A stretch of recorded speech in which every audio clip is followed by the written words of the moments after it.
So Todd, yes, that is one of the reasons why the Jesuit oath, the oath of the Jesuits is if they're Muslim, be Muslim.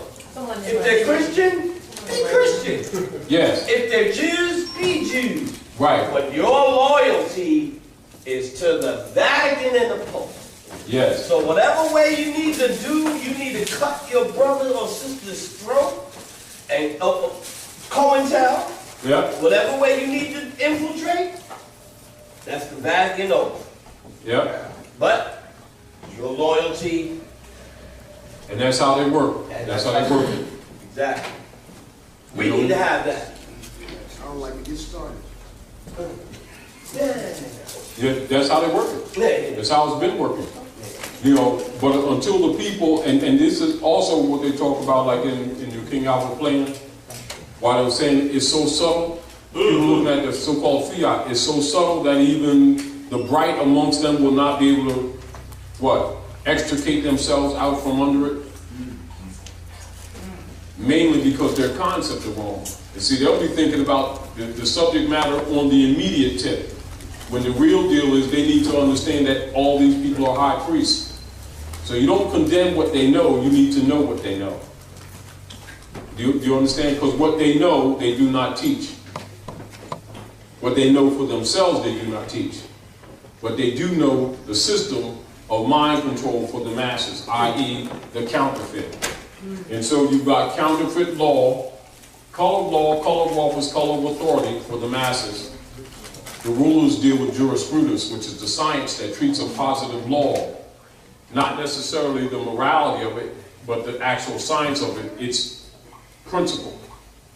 So the classifications of law, etc., the nature of it from a scientific mathematical methodology, the comparative uses of law. Therefore, if an issue comes before society or a court or tribunal, whereas there may be consistency in the type of claim or issue, those will be compared scientifically to see what principle in law would apply, etc. There, thus, is jurisprudence.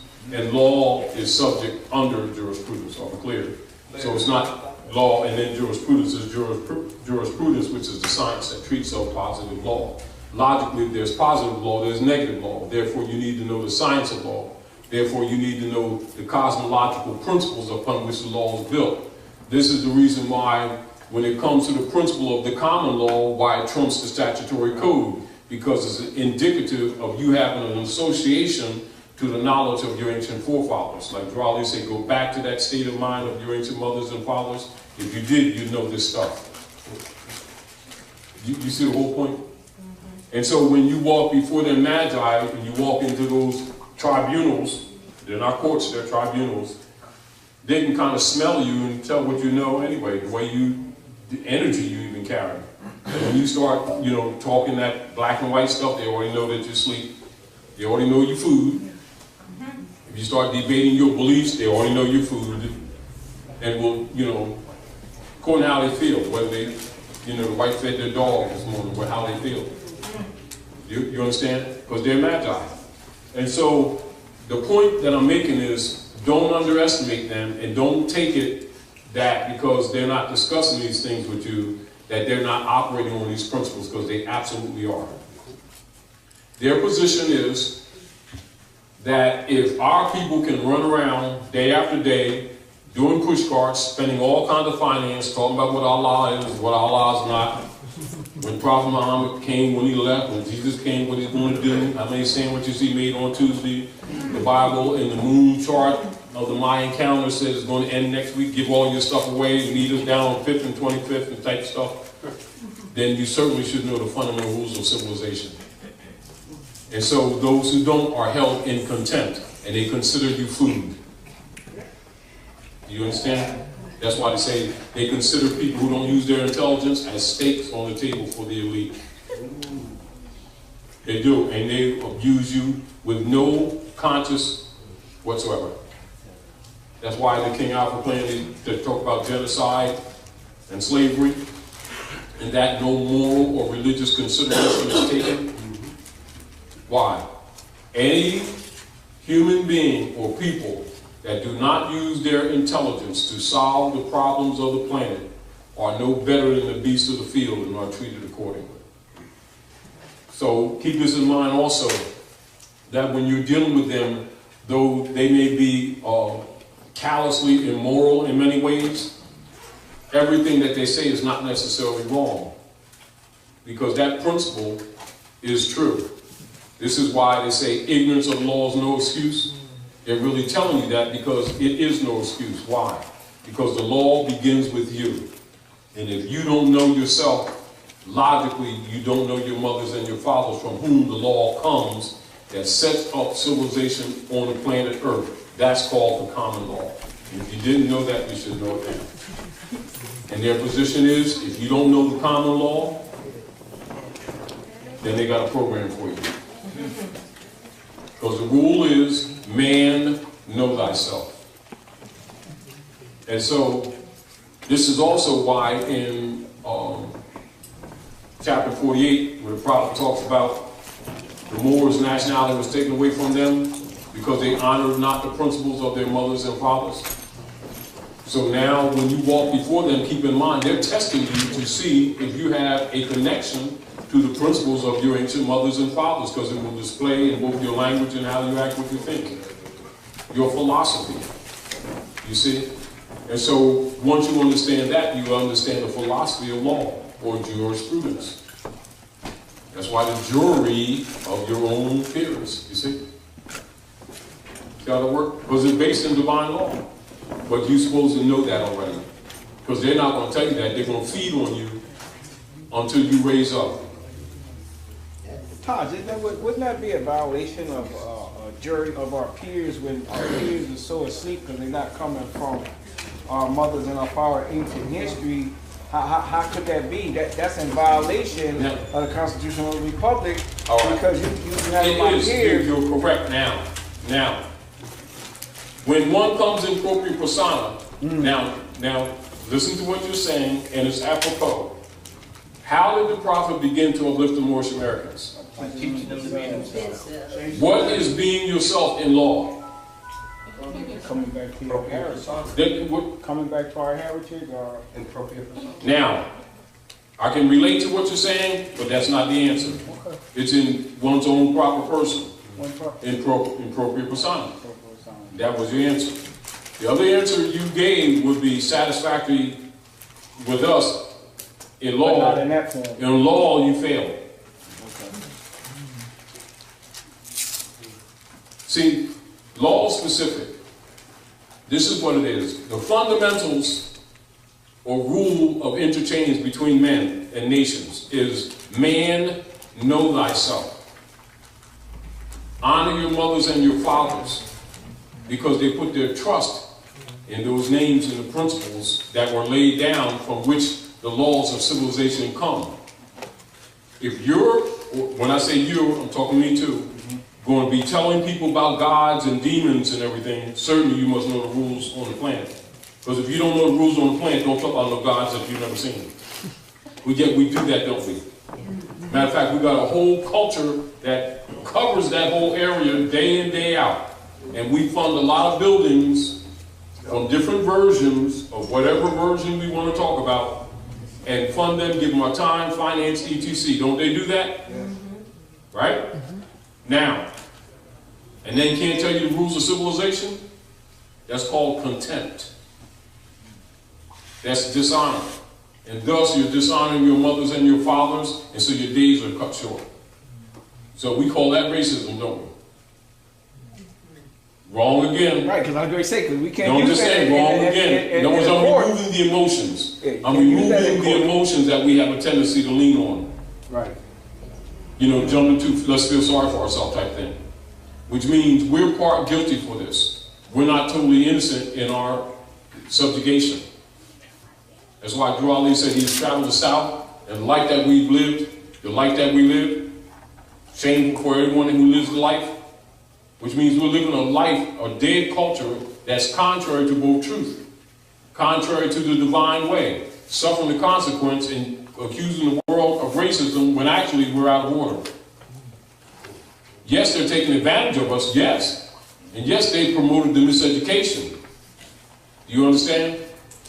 But if we're running around claiming our special relationship with Allah, Jesus, God, Muhammad, etc., then we better know what we're talking about. Or don't say it. You know, don't say you're a surgeon and come out with rusty butter knives. It's just that.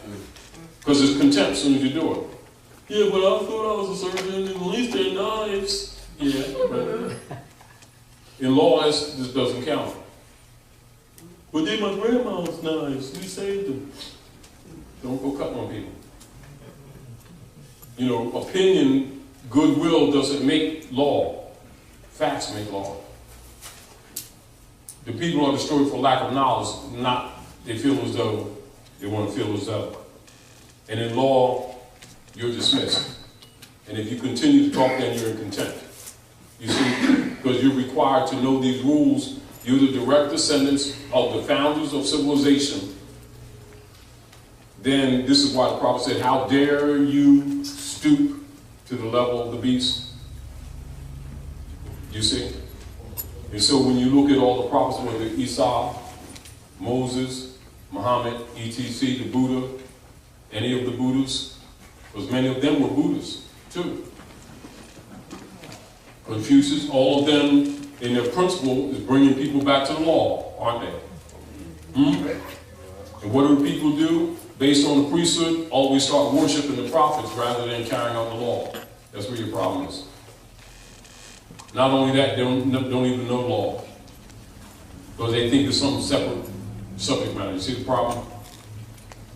Then they adopt the secularism that the priesthood set up, create a lot of problems by their own hand, suffer the consequences, then want to blame the devil, not knowing that the priesthood made the devil up. This is the reason why they never feel guilty doing stuff to people. Because they don't believe that stuff themselves. Why? Because they made it. You know, it's just like, you know, somebody making up Santa Claus and got all the children fooled, and all the children write letters and send $2 to gift to Santa Claus. And then some of them want to sue Santa Claus because they didn't get the bike. You need to stop. No, I'm serious. It's not unlike what they've done with dogma in the name of religion. And we just need to grow up and understand that the problems of the planet are related to this. They absolutely are. You know, so when the people think about the problems of the planet, including, you know, the arsenals of the world, they don't know that the church is the biggest stockholder in the arsenals of the world. The masses don't know that. Politics know that. Anybody that does research knows that. But yet the same people, you understand, go through this ritual like they want to pray for the wounded soldiers. They want to pray for the world to end. And the wars to end and everything, and they're profiting from it. See the point? The other thing that we want to talk about are to demonstrate to you the variable jurisdictions, the opposites of the feudal and the democracy system. We were talking about it in Harlem, and we didn't get a chance to complete. But I want to mention that to you.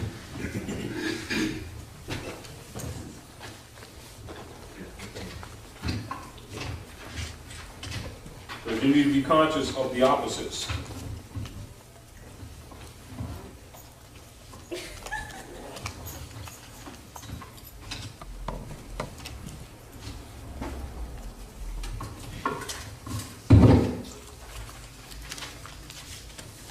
Taj. Yes. I got a question. Go ahead. So when our mother over there, sister, I'm gonna call my mother because she's been teaching me too. The sister posed a question: how do we know when the Magi changes the form? Because I remember you stating this previous, when they go take a lunch break or check out and come back. Yes. Right. But it's You better still reiterate your position. This is the point that I'm making. This is really the point that I'm making. Cutting to the chase. Reestablish your status. and reestablish the original issue for the record. Because he's just changed the venue. Right. When he goes out, he changes the venue. Yeah. But my position is it's still about jurisdiction of nationality. Even if they're trying to do a 52 fake out. See what you just said? What I just said? What did you just say? Affirming just what I said to you. Right. But you need to recognize that's what you just did. Failure to do that. Right. Every time they You change think that, they're coming on the subject matter just as it was, as it stood, as it was laid? No. and that's what you just talking about, reversal. That's what I'm talking about. They're changing the venue. It's like changing robes without changing robes. Right, you've mentioned that before, but it still comes back to my position as jurisdiction of that. And so state, that's what I'm saying. You have no jurisdiction over me, so whatever. No, you don't argue that. I don't understand that, because that's the emotional you state the status. Right. The status already sets for the record that they have no jurisdiction. You don't argue, say, well, you have no jurisdiction. You don't argue that. Right. You state the status. The status sets that they don't have jurisdiction. Do you understand? In other words, it's sort of like you don't argue that you can blow the horn. You pull the horn out. Because when you're arguing that you can blow the horn, it kind of comes off like naive.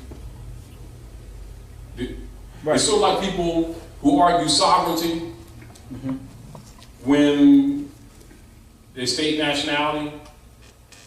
You don't have to argue sovereignty unless your concepts are kind of skewed, or you went and copied something down CBS and you're trying to enforce something that you're not clear on.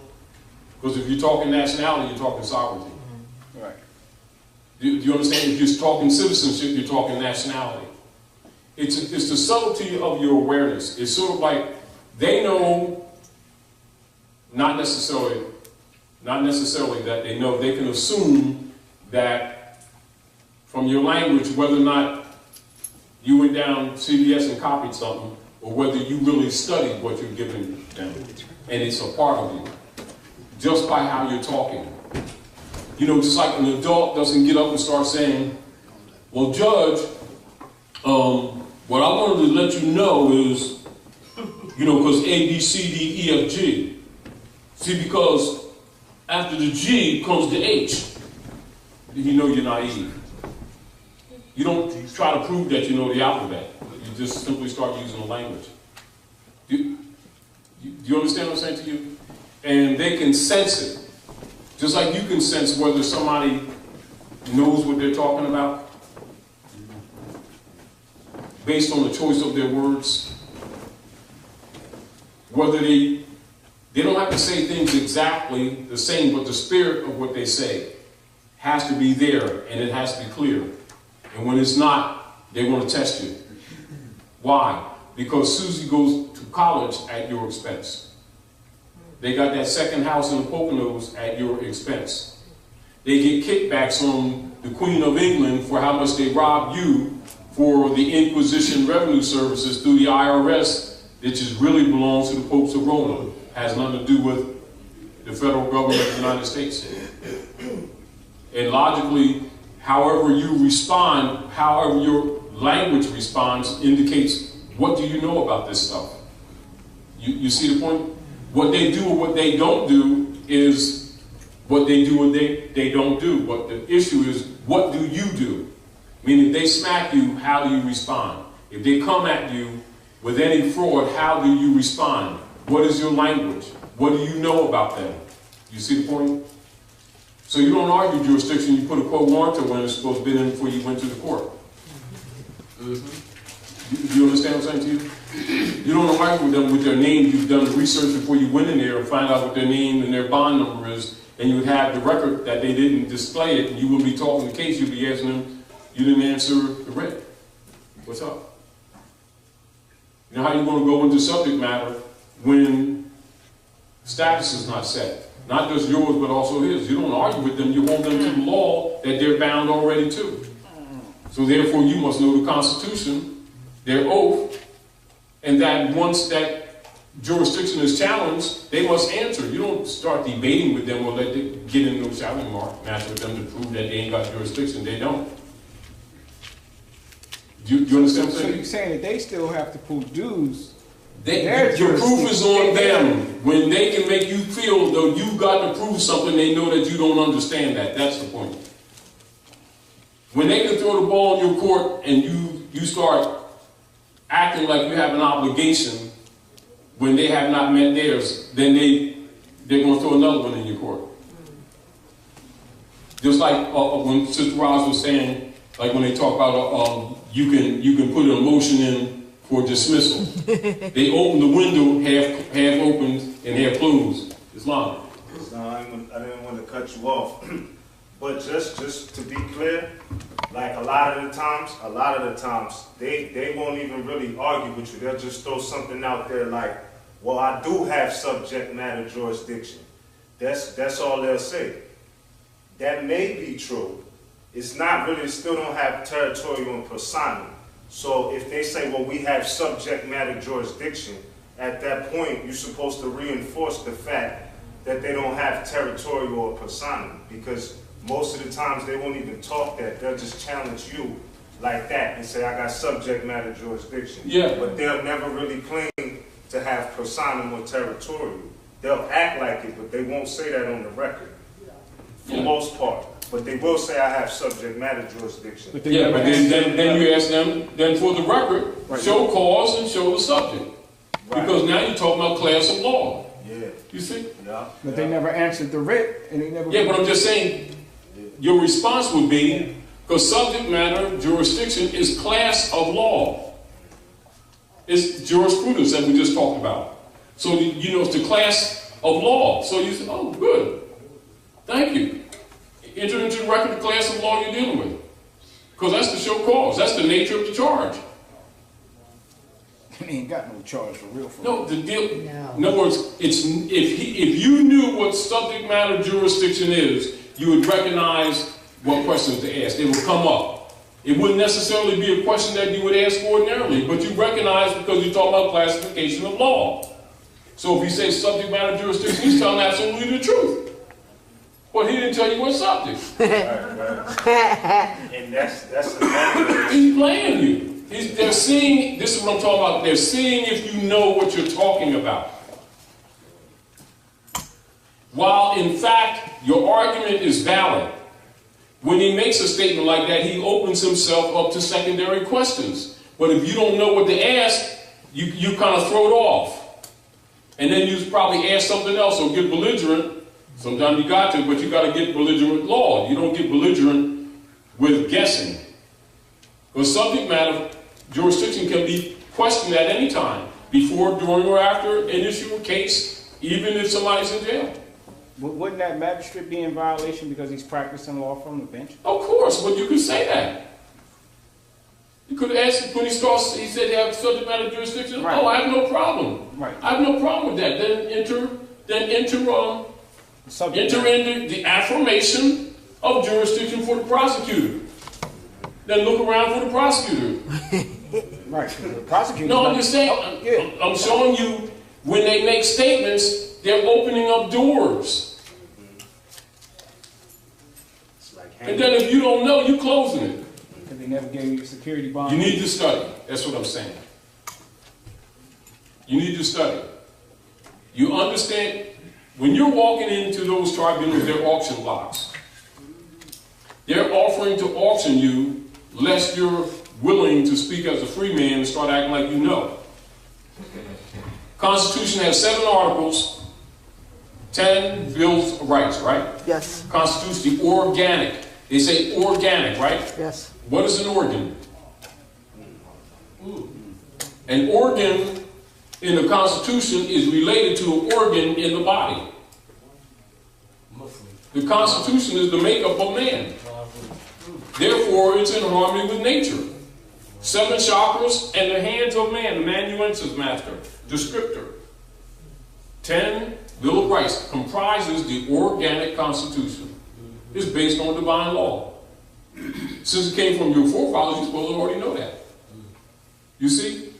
So now when he comes like that with the issue of subject matter jurisdiction, he certainly has subject matter jurisdiction, whatever he happens to be thinking about or talking to, that's why he's sitting there.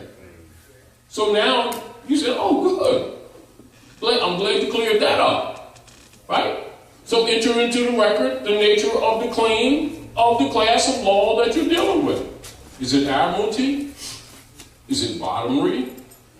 Is it foreign to the Constitution? Is it equity?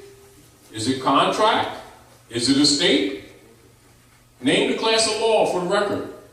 Because he just set himself up as soon as he said that. See, he either set you up or he set himself up. Mm-hmm. He set himself up if you know. He set you up if you don't. You get the point? And even though we keep it simple, that's why we put it like in the M.S.T. of 8 degrees, we just keep it simple. It can get thick, but people have a tendency to have a short attention span. So keep it simple, because they start getting stupid. Keep it simple. Jurisdiction can be challenged at any time. It's personal jurisdiction, subject matter jurisdiction, territorial jurisdiction. So territorial, logically, then they'd have to be Americans, wouldn't they? So they're running around saying America the country type thing, and you let them get away with that. That's a spurious argument, because there's no such thing. So what they're talking about is the subject matter of a fiction.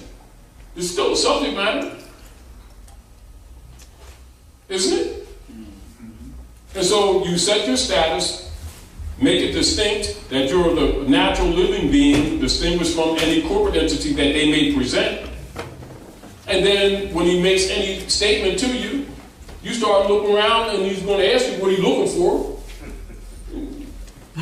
I'm looking for the prosecutor to make the case, but are you the prosecutor and the judge? Isn't that a conflict of interest? See, you can say that before you say practicing law from the bench.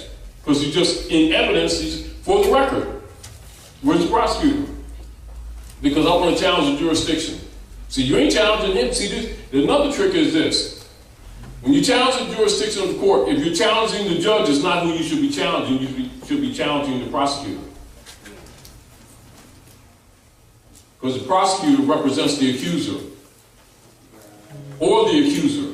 So the judge is a neutral party. Now that you've challenged the jurisdiction via the prosecutor, now the judge has to determine whether his court can hear what this claim is.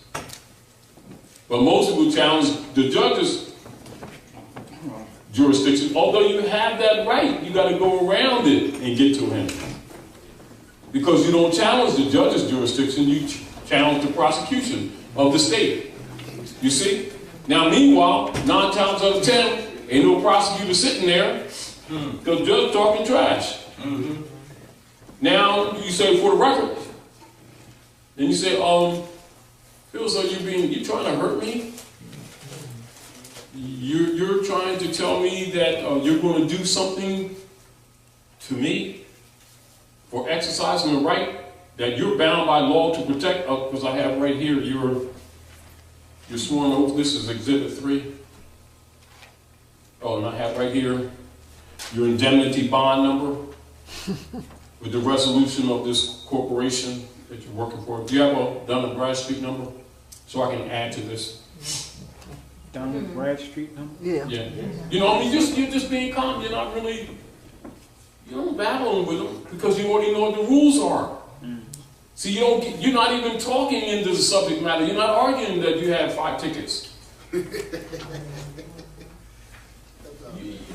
understand what I'm saying to you? Yes. You're making sure that the status and the jurisdiction is set up by not arguing the jurisdiction, talking about the jurisdiction that makes it clear that he doesn't have the jurisdiction, because you understand what jurisdiction is. You understand where I'm coming from?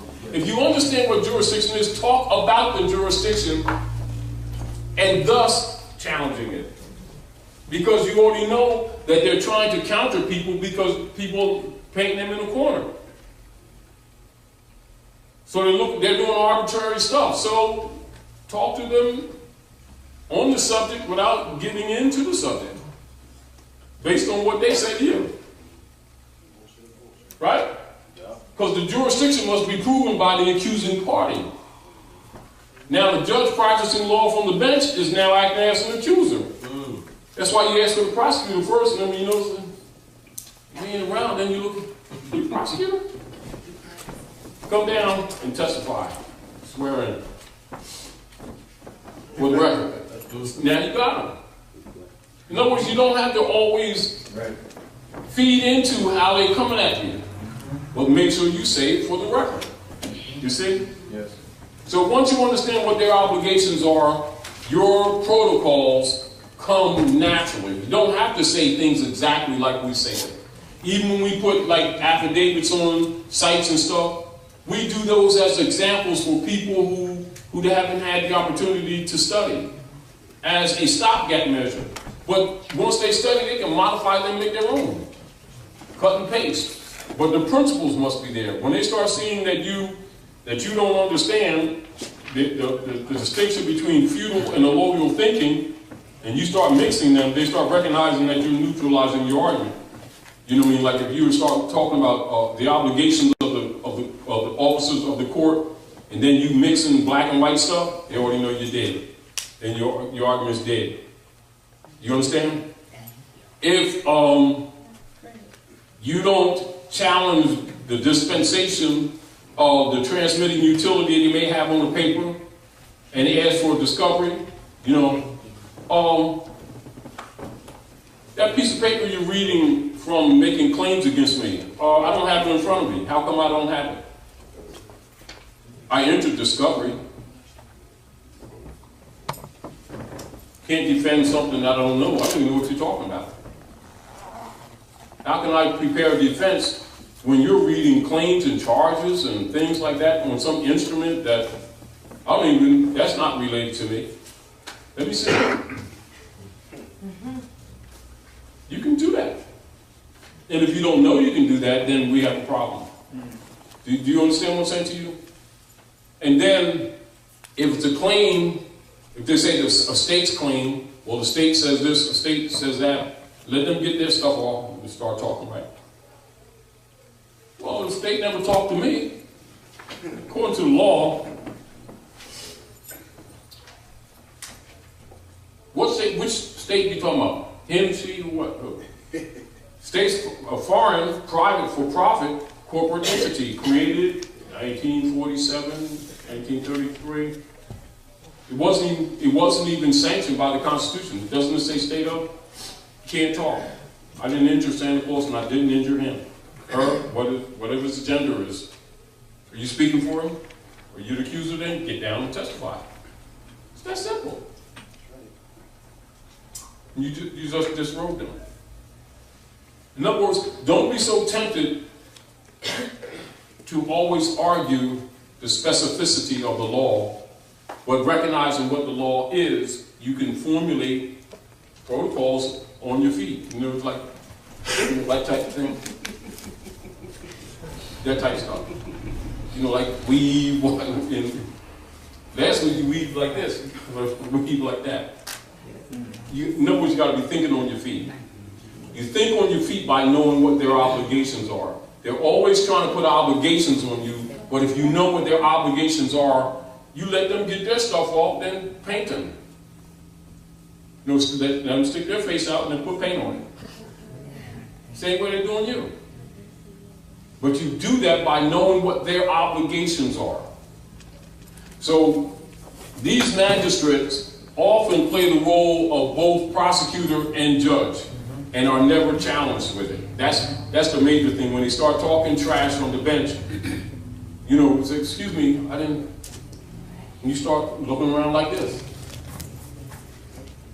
What you looking for? Look for the prosecutor. That's what I'm looking for. Now, if you're the prosecutor and you're accusing me, then come down from the bench and swear in.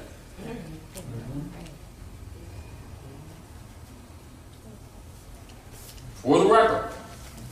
Isn't that simple? Yes. Isn't that simple? In other words, you don't even have to argue you're practicing law from the bench. That says he's practicing law from the bench. You see?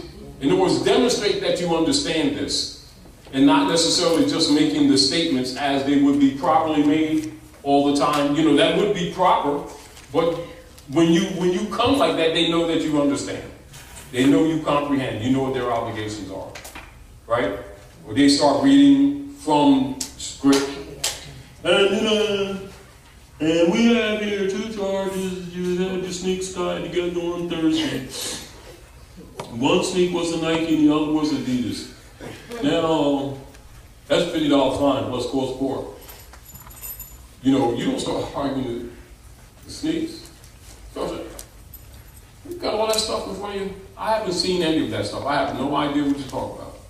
Discovery, that's all I want. So if you're asking for discovery, that means the present case can't continue.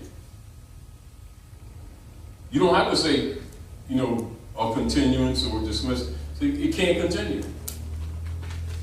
Why? Because he's talking trash and you don't have it in front of you. You don't. How do you defend yourself from some accusations you don't see? And then, let me see that. Discovery. And how come you have that and the prosecutor didn't give it to me? And how come you're speaking for the prosecutor? I mean, I don't understand this. What you should be doing is dismissing this, shouldn't you? Because he should. In other words, now you give him a window. Now, if he wants to get ignorant, then you say, apparently, all due process is being violated. I stand mute because you're trying to injure me and you're using that office for personal, private, clan activity. I think somebody should call the sheriff. This is a crime scene. For the record. Can I call the sheriff? Are you going to injure me for exercising my rights? Matter of fact, you're the judge. You're supposed to make sure this stuff is not going on. But since apparently you're not, you're participating in it, we need to call the sheriff. Everything stopped. It's a crime scene. Now, would you think to do that? No. Would you? No. However, that's what you should be thinking. Yeah. Meaning that you have a lot of other options that we haven't spoken of. We'll tell you certain protocols, but understand when you understand the principles, you would automatically be thinking other protocols. Are we clear? Yeah. All right. Any other questions in that area? Everybody understand that? Their principle? All right. So when they're practicing law from the bench, you don't have to argue that they're practicing law from the bench. Look for the prosecutor and say, how come you hitting me and then threatening me? And watch them say, no, I'm not threatening you. Why are you talking like that? You trying to hurt me? No, well, I'm not trying to hurt you. I'm just trying to get you to plead. Yes, you are. For the record, you are. Trying to get me to plead. Is that what we're doing? Okay. How are you going to plead when the charge is not clear? The nature of the charge is not clear. You don't have discovery. They're making claims and you had no opportunity to prepare a defense against his papers that he's reading from that you don't have. And then, of course, as soon as you see it, you're going to see it's all capped. Oh, what? That's not me. You know that's not me. Stop. You understand what I'm saying? Correct. So when you go to the arraignment, Dr. Nylon. I'm sorry. But so like when you go to the arraignment and then at the arraignment, you're trying to put together whatever the charges may be, you have to have the actual trial. yes, So at that point in time, when we're saying when we're at the arraignment and we're saying, well, basically we don't have no subject matter, you have jurisdiction over the subject matter, and then they're saying, well, such and such is saying you did such and such, and you say, well, that's an accusation unsubstantiated. right, but they continue on. So you're trying to get them to say, well, if you're such and such, then present yourself, because I want to see the party that is accusing me. Yeah. Not just that, I want to see the sworn affidavit that's attached to the warrant that moved this court. Even if that's not produced, it's still... No, listen. No, listen. What he said, they'll pull that type of stuff. And then you say, oh, no problem.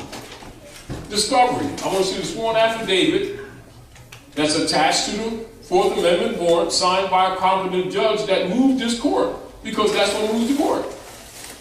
And if he doesn't have that, then he has no business talking to you about whether anything.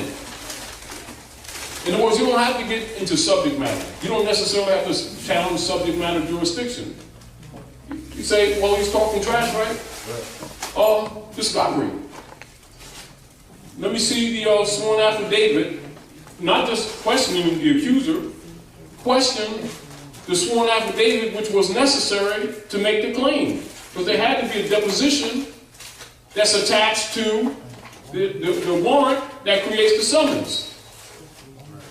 Because that's the accuser's instrument that's used upon which the court decides to make a move, to call you. You see what I'm saying? So then at that time, Yeah. that's when I started looking for the prosecutor. Exactly. And then I decided the fact that, are you the prosecutor? And if he's not, and if you are, come down and swear, then That's right. that's where it's supposed to end. Right. Exactly. Because you just caught them. Right. You know, you got to argue with them because they're going to try to loud you, get you, get you off the cuff, etc. Gotcha. But it's just being cool, already knowing what their obligations are. Already know that when they start making claims that they're going to try to dance around and get you to talking about the subject matter, which is the admission to jurisdiction. Because you must set the status for both you and him. And status is not necessarily always having to argue, proving that you're Moorish American. That's already on your records. Correct. You say, I'm, natural person, am I proper person, and not pro se. I'm here appearing special and not generally to clear up this matter with this misrepresentation before this tribunal that has not been established as court yet. I don't know you all. You look like Europeans to me. So first, you're clearly not Americans. So that's number one. So can I see your court warrant? You can come like that.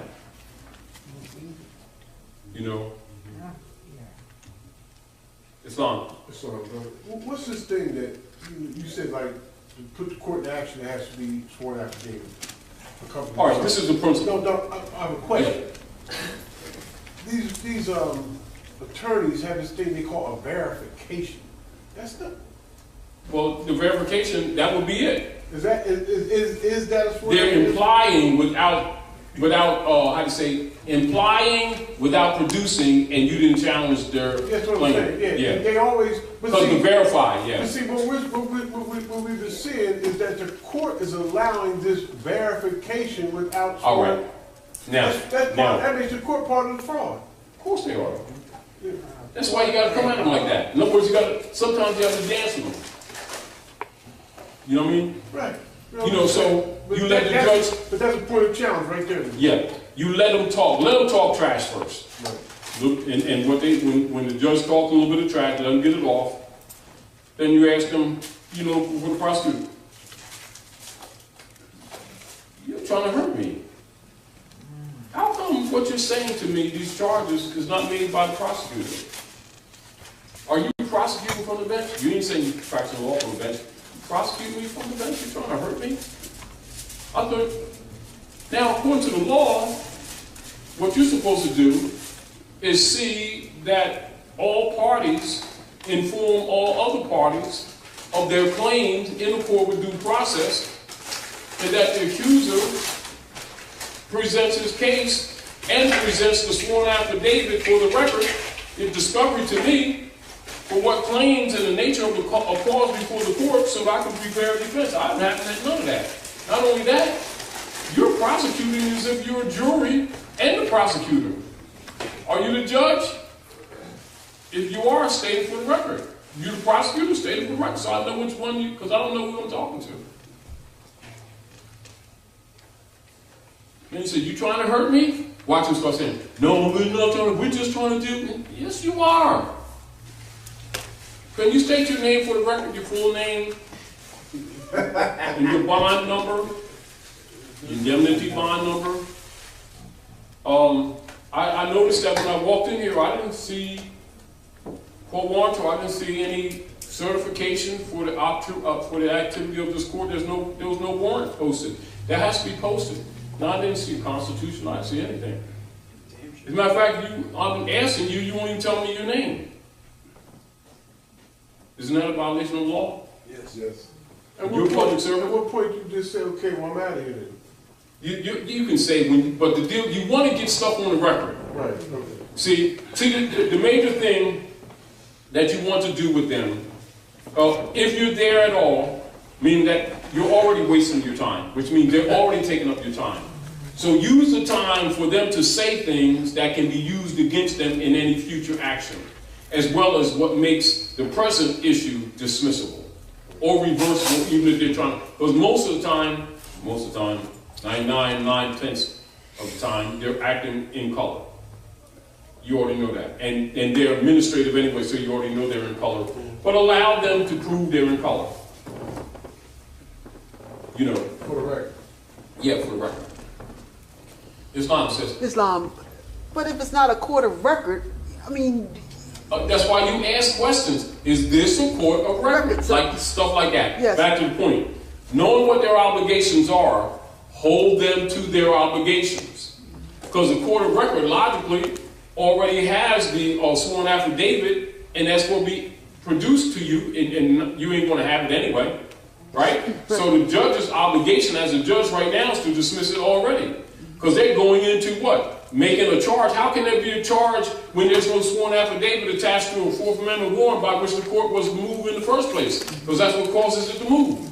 The same thing with a mortgage. They have to have a claim of an owner, or somebody has a claim of interest, right? They introduce a sworn statement saying that they are the owner, blah, blah, blah. Entered into the court examines it and decides whether or not they want to issue a summons or claim against the opposite party or the other claiming party. And then that instrument has to be given to the person who the change or the charge is made against, so they can prepare a defense or rebuttal. There's no daggone trial. There can't be a trial. And an arraignment is essentially a proceeding where all that stuff is going to be done. Exchanging of credentials, mine for yours type thing. Here's my nationality card. Where's yours? There's your claim. Here's my rebuttal. Oh, give me the discovery. I haven't received discovery. Oh, so now let's set a date. Now that we got all these things in place, that's how it works.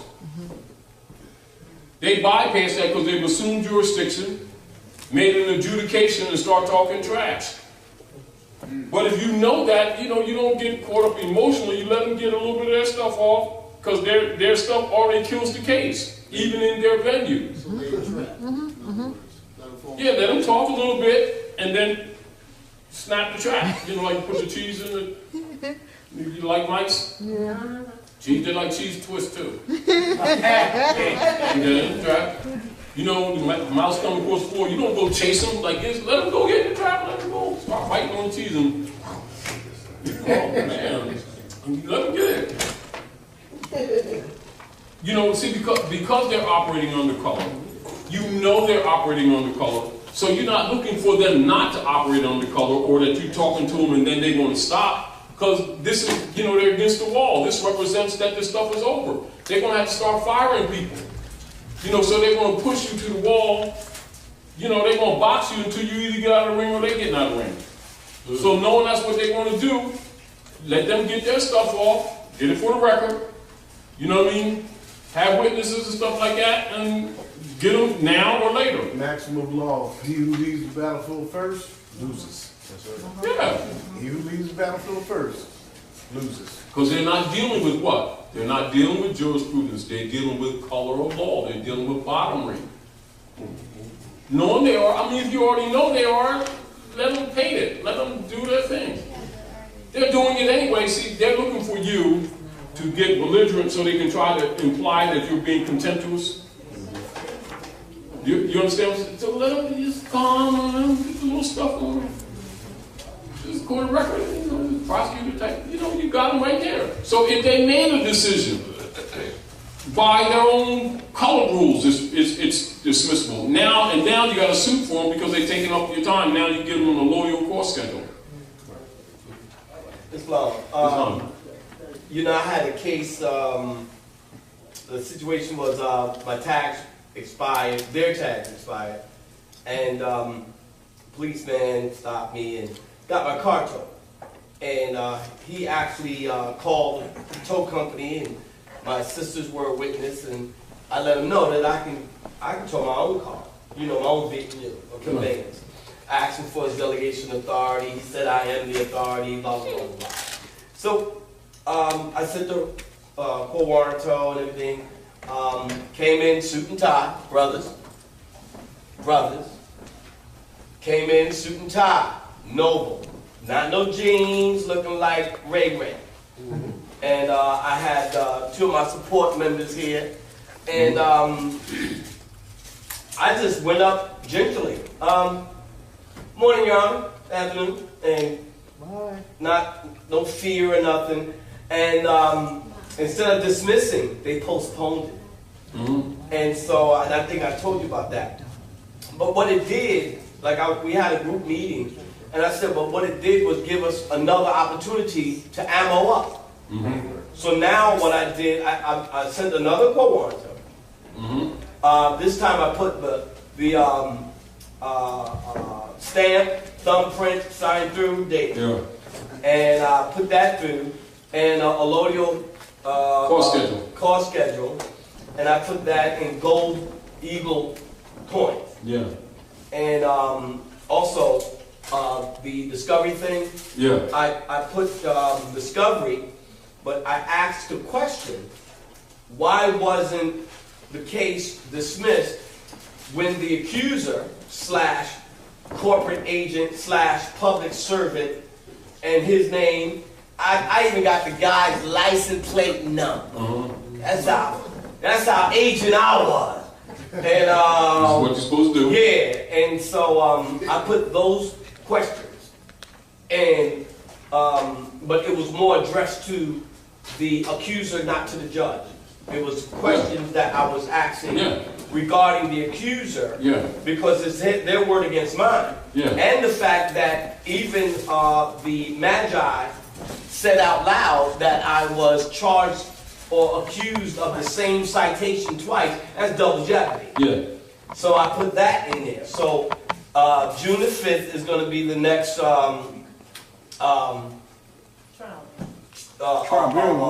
rendezvous. And they get another bill.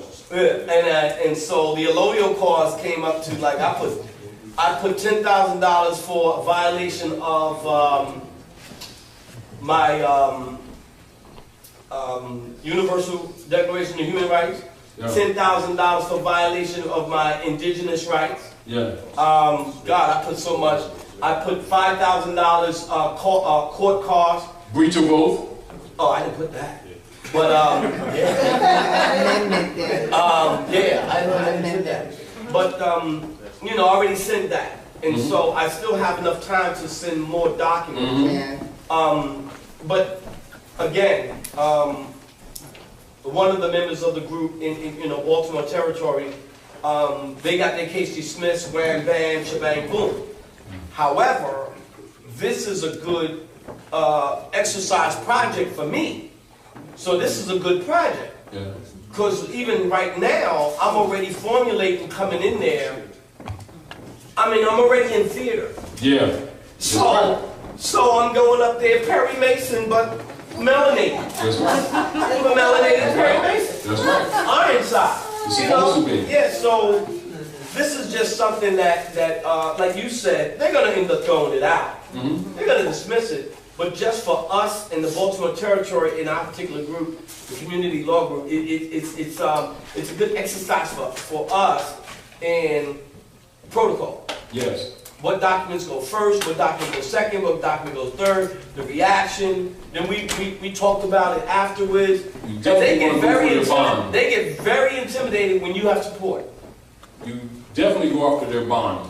That is, I'm going to have to get with you on that one now. Definitely go after it. Now, keep this in mind.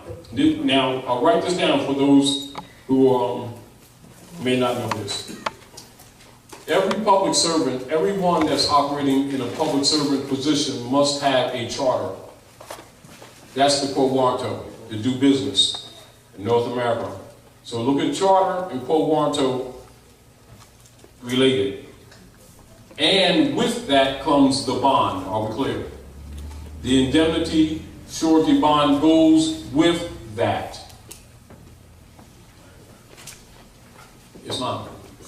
say they must have a charter. Their charter is their license to do business. The charter and... Think charter, no, think this. Yeah. Charter, pro bono, related. Yeah. Charter, license, related.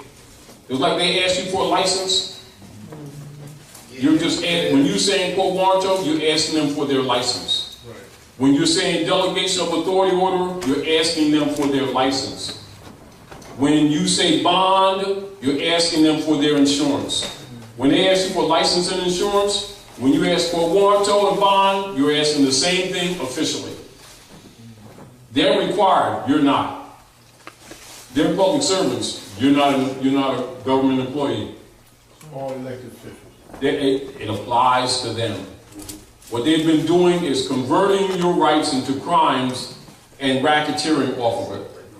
So the deal of it is, the very fact that you're even there and that they're even talking to you on that degree is a violation of law. But again, when they see that you're not going after their bond, etc., and you're not asking for a court warrant, that's immediately lets them know that you don't know the rules. You may be looking at some other things, but the first thing they know that you ain't asking them for their license and insurance, while they ask you for your license and insurance, they know that you don't understand what a public servant is. So they've changed places with you. Go ahead. Now, my vessel has been, because I did put in the document that it was an illegal seizure against my Fourth Amendment rights, and also Private property, yeah. Yeah, private property, and but it has been in a auto pound since last year. You charge them too. So you charge them for every day. What does rental cost? If you was renting a car, I charge $2,000 per day. Yes. That's what I did. $2,000 and you charge per day. them with grand theft. And you charge them with grand theft. But what do I do? What is the? I mean, affidavit of fact. But what do I put? That's RICO, racketeering, breach of oath. You know, it's a violation of confiscation of private property used for public use, right? Against your will, also other suits. It's called treble damages. Treble, because they deprived your family. Your dog wanted to go to the movies. He can't go to the movies no more. He's been really raised and he broke the chain in the yard. Which is a tort. Yes, it's a tort. Yes, Islam. Islam. You have to send out an invoice every 30 days. Just like they do you. Send out an invoice every 30 days for 90 days, and then call me. Yeah. After you get 90 days worth, call me. Now, one of the things is the... You hear what he said? Yes. Every 30 Say it, days... repeat it. Send an invoice out every 30 days. Why? Because it's just like they... No, why? Why? Because I'm building paper trail, but I'm also building a case. What occurs after 90 days? Default. No, they're already in default. What occurs after 90 days? Seasoning change. Okay. Tell me. I'm not sure what you're looking for to see. Like you said, 90 days, if he sent them an invoice 3 months, 30 days, that makes 90 days, 3 months, what occurs? A new zodiac? What occurs? Tell us. What does that instrument come into? What does it then convert to? A quarterly security. bill.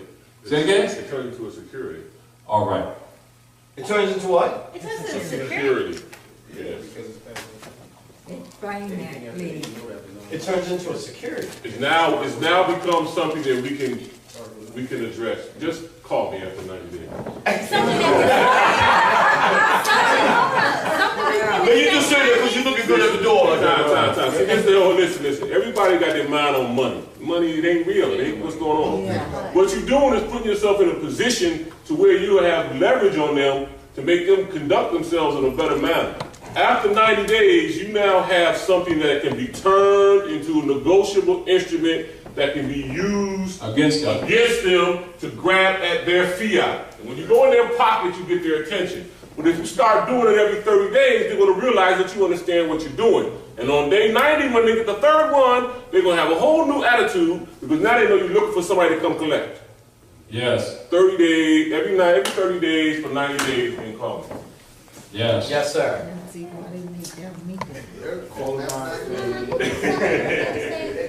Now, what would you ask about the peanut butter sandwich, sister? Adiba, he wants to know what you... Oh, huh? Sorry. Yes. Oh, I'm sorry. Peanut butter sandwiches. It's on. So, real quick, how many people you think, how many judges are going to stand up after 4 or 5 people got 90 days worth of invoices against them, going to their bond company to get satisfied? How long do you think they'll be sitting there being a judge? Now you see why they don't want to give up that So bond? the only thing you need to understand is the process. Because if you do the process properly, it becomes a tool. The administrative process on any of it becomes a tool. Exactly. You're selling yourself. Go ahead. When a brother or sister is injured, when a brother or sister is injured, and I know that, and I say to them, well, whatever the causes might be, I will write out my own loading schedule, my own default, my own pro mortem, in conjunction with whomever the party may be. It's because you're injured in the nation. You're not just talking to this here brother. You're talking to everybody in this room. So I can also act in on whatever the brother over there. Counsel. Yeah. Yeah. So it was like, so if it was like anybody got a problem, everybody's supposed to be writing it. Yeah, because counsel deals with the injuries to the people. That's what counsel is for. That's why they'll ask you counsel. They'll say, you want counsel? When they say, you want counsel, they won't say, you want counsel. It's not, brother. It's not. Just real quick, I experienced that when I went to court. After going through the motion with the judge, I asked the judge to, I asked him I stopped and said, excuse me, I asked a question. The judge was like, go ahead and ask your question. I said, is this being recorded? Yes, it's being recorded. Okay. Can you state your oath of office and your bond into the record? Well, she turned like she had exorcists. I ain't got to do nothing. Who do you think you are? Okay, no problem. I understand. So, can I ask another question? While this is being recorded, I can get a copy of this proceeding, right? You can have CD, 8-track tape, I don't care what you want. Hit the right button. Okay, no problem. Record. You're in my jurisdiction. I said, okay, no problem. I beg to differ, but okay, that's what you think, okay, no problem. And she said, well, she said what she had to say. Court's in recess, so I got up and left. And I came back. She never came back. Word, son.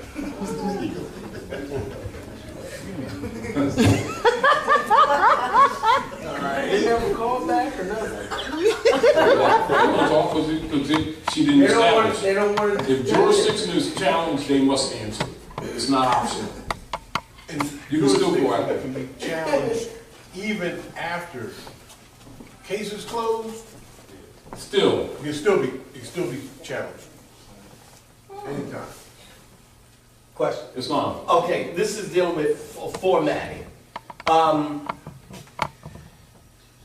Software. I can create an invoice, like maybe from publisher or something, in boxes. Is there a difference between typing it in the box or frame? Type it in the box and it ain't there.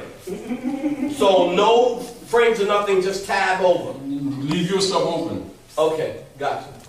I see. Because you're standing on law. It's not. When they do that, it's almost like, It's a blind offer. yeah, and then they never signed the name. They got The reason they don't because they are liable for what? Inducement to fraud.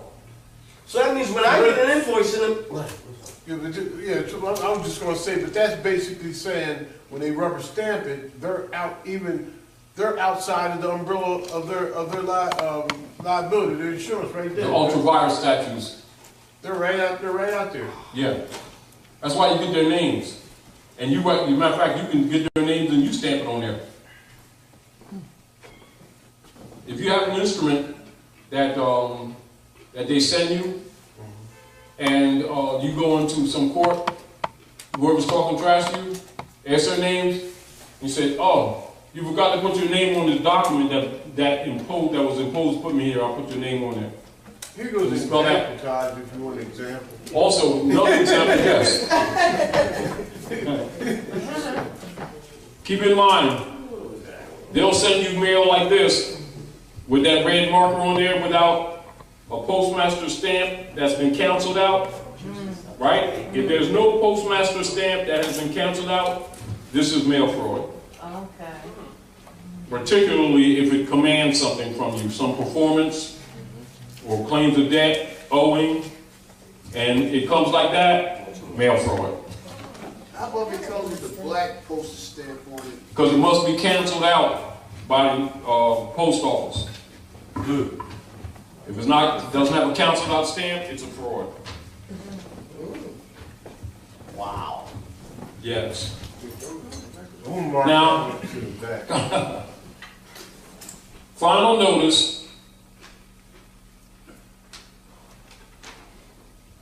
Coming from the Honorable Lori Novak Donatelli. Yeah. Working, doing business as the Commonwealth of Pennsylvania, County of Chester, request for suspension of driving privilege for failure to respond to a citation or summons or pay fines and costs imposed. Fine costs $120. Trial requested $120.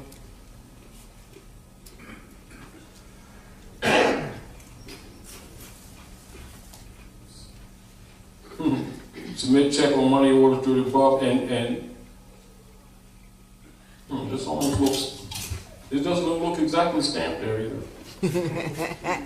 Is that a signature or is it a stamp? it's a stamp. Then instructions, May the 2nd. That's a demand for finance, isn't it? Okay. I sent the stamp. I sent the citation back. I stamped it. I basically stamped it. Discharge per HCR 192. Stamped it. Yeah. And then on. Then I wrote across it in red ink. No contract. Refused for fraud. No dishonor to me. Yeah. And then the thing that I got from you. And then the last thing was witness. I put the officer and the badge number. There ain't no officer. Policeman. The policy enforcement. The accuser, yeah. The insurance policy. He said he was an officer. Saying, no, you say insurance policy enforcer. Yeah, right. But he works for an insurance company. That's why he asked you for insurance. Right.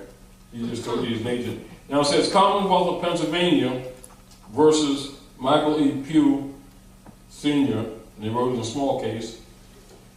Now Commonwealth of Pennsylvania can't versus your corporation, can't versus a natural person. It's number one. Number two, according to the laws of the United States, to which any franchise corporate entity must be a creature, your right of traveling on the public highways, transport your property yourself, etc., is a natural and substantive right. It cannot be regulated or permitted by the state at will, etc., writ of error. That should write back to them concerning this. Writ of error. Just that simple. Writ of error. Bam! This aside from the other dismissal. So, writ of error, Commonwealth of Pennsylvania, corporate entity, then you look at the date when it was incorporated. Right? And then you see Michael E. Pugh Sr. here. It's written in all small cases, so it's not even constructed in a straw. So a corporate entity cannot interface with a natural being. Now, second to that, Commonwealth of Pennsylvania's corporate entity can't speak, can't injure, and you want him to show the hospital bill. What was that last Record statement? the hospital bill. Oh, hospital. The doctor's bill, whatever injury, state injury, etc. can't be done. It's like arguing with Santa Claus. And if Lori Novak Donatelli is speaking for the Commonwealth of Pennsylvania, which apparently she is, then you can ask her for pro warranto for both that corporate entity and for herself, because both must be a creature of the Constitution. Writ of error. Dismiss and then send her a bill with it. With that dismissal. Hey, can we talk about the bills for a minute? Because it ain't a bill. No. Statement of Can we account. talk about our compensation, our allodial compensation? Allodial compensation, Allodial compensation. distinguished from a feudal. All right, y'all, listen. This is what I'm doing. We need as many people as possible to be uniform in what they're doing, so that when they get added up, the math is easier. 10 1-ounce Golden Eagle coins for every hour that you are inveigled away from for every hour of time spent away from your family, your spiritual studies, Divine spiritual. divine spiritual studies, Divine spiritual. divine spiritual studies, all right? That's what you charge them. If it takes you 5 hours to type a piece of paper up, that's 1 page long, that's what it took you. 10 1-ounce. 10 1-ounce Golden Eagle coins for every hour of time spent away from. That's real money. All right? Now say 10 for each. 10 1-ounce Golden Eagle coins It's for an each invoice. hour. It's in our, you can It's see in the invoice today. for each hour of time spent away from your family, divine spiritual studies. And away from your inalienable rights. And it, you got to that good part yet. Okay. But everybody's looking different. It could all look different, but the dollar signs got to look the same. And the dollar signs are coming out to be 10 1-ounce Golden Eagle coins. Slash, space slash, space, silver equivalent, space slash, fiat, federal reserve notes. Well, you said That's how you do your invoices. equivalent gold, No. silver. Slash, space, silver equivalent, Say par value. well, silver equivalent, par value, space, slash, fiat, federal reserve notes. All right? Now, any way you want to word it, as long as you got all three of them in there, that's fine. But don't put equivalent next to Federal Reserve notes, because a nothing, I don't care if you stack nothing up to reach the sun, it still ain't gonna equal 1 grain of sand sitting down at the beach. So don't say equivalent in Federal Reserve notes, because there's no such thing. That's right. Silver equivalent, because there's an equivalent in silver to gold.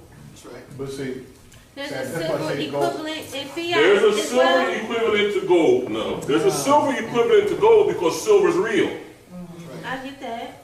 Fiat is never going to be real. It can never equate to anything except what they think it is. It's a slave certificate. right. But what I'm saying is, what's the difference between putting gold, silver, and fiat versus gold and fiat? Because the only two forms of currency acceptable in the constitutional form of government, republic, silver and gold. No. Period. No, Correction. stamps. Neither of them are currency. Like money. Currency is not money. You must say money. Make sure that's clear. Now that's correct. Just the same way you must make the distinction that the fiat is not money. Neither is currency money. Because the currency is based on the principle of machinery of electricity, of them doing what you call electronic bookkeeping. And so that the currency is equivalent to fiat. It is not equivalent to money. So you never, because if you say currency, then you just neutralize your argument, the same way you would do with the fiat. So currency and fiat are both fiat. So how Exactly would what you you word said. it? Money and gold and silver is. In other words, that's money. It's sort of like, you know, it's sort of like once you start making this argument, which is law argument, they're going to start trying to counter your argument because you're beating them up. And so if they see that you call money currency, they already know that you have neutralized your argument. So remember, money is not currency. Currency is not money. So how would you word that? You'd always call it what it is. No, In other how words, would you it's just like Europeans, not Americans. Yeah, but They're not white people. Don't call them that, and then you don't need to correct it. We're talking about performance. No, the principle I'm saying that money is not, currency is not money. Just like fiat is not money. But when you equate currency and money, that's like equating fiat and money. So if your argument is making that distinction between the feudal and the allodial value, because the substance, or what you would call specie, is gold and silver. When you say specie, you're saying money. You're not saying currency, you're not saying fiat, you're saying money. You're talking substance. Currency is not substance. That must be understood. That's So understood. you never equate it with money. That's understood, but what is the formula? The Formula formula. for what? Oh. The It would be grams, The allodial- weights and measure according to 1792, 10, 1 ounce. Coinage Act. okay. This something. You trying to figure a 1 ounce gold eagle coin is worth what? $1,400, $1,500. I know that. It goes up and down. 14, I got 1,500 right that. now. No, what I'm saying is this: if back to what we was talking about in the beginning, gold, then silver, then fiat. If fiat don't have a value, and I was asking you how we do silver. Now, what's the formula? Now that we know fiat and currency, fiat can't be. All right, okay. Listen. Let me say this to y'all right quick, right? You heard this? Right on the board. Well, listen. Fiat is the only thing we know. Ain't nobody in here born before 1933, so nobody know nothing about no real money. Okay. All right? Agree. I got some real money right here. It's a 1 ounce piece of silver. If you ain't got no silver and no gold, you don't have no money. Agree. All right. The reality is that it's illegal to ask or demand for payment in any form or fashion. HJR 192, June 5th, 30 Public Law 7310. It's illegal. So that what Taj just read, that he just got in the mail, they demanded payment of $120, that's illegal. It's a violation of public law. But you got to know to tell them that. That's why it's mail fraud. So you got gold, no, it's mail fraud because they didn't put a stamp on it. Okay. And they didn't put a stamp on it. They didn't put a stamp on it because if they put a stamp on it and the stamp gets canceled, now the postal unit's coming out. Federal. All right, so you got gold, you got silver. These two equal. These two have an equal because they're real. It takes more of this one to equal this, but it's still real. So they can do it. Right. This right here, just like and what Ty said with currency, they can't equal this. But you can't tell them that you won't take it. So you got to include it on the list.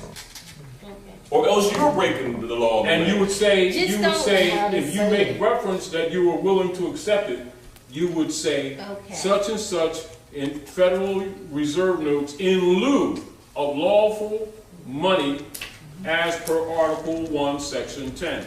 You got that? You got it? Repeat that. In lieu of.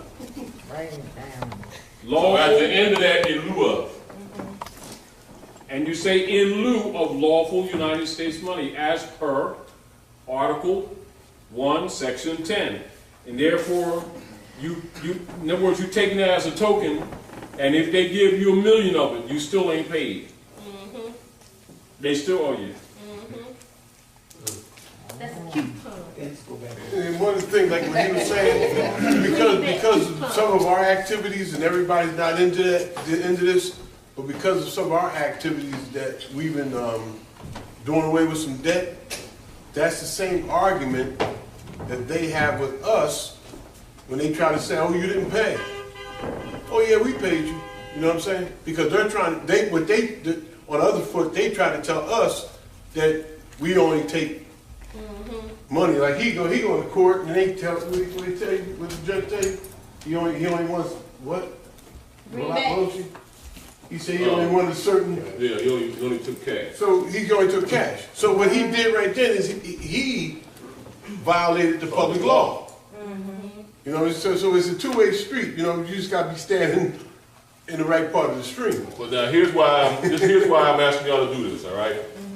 Because only the government can enforce foreign venue stuff.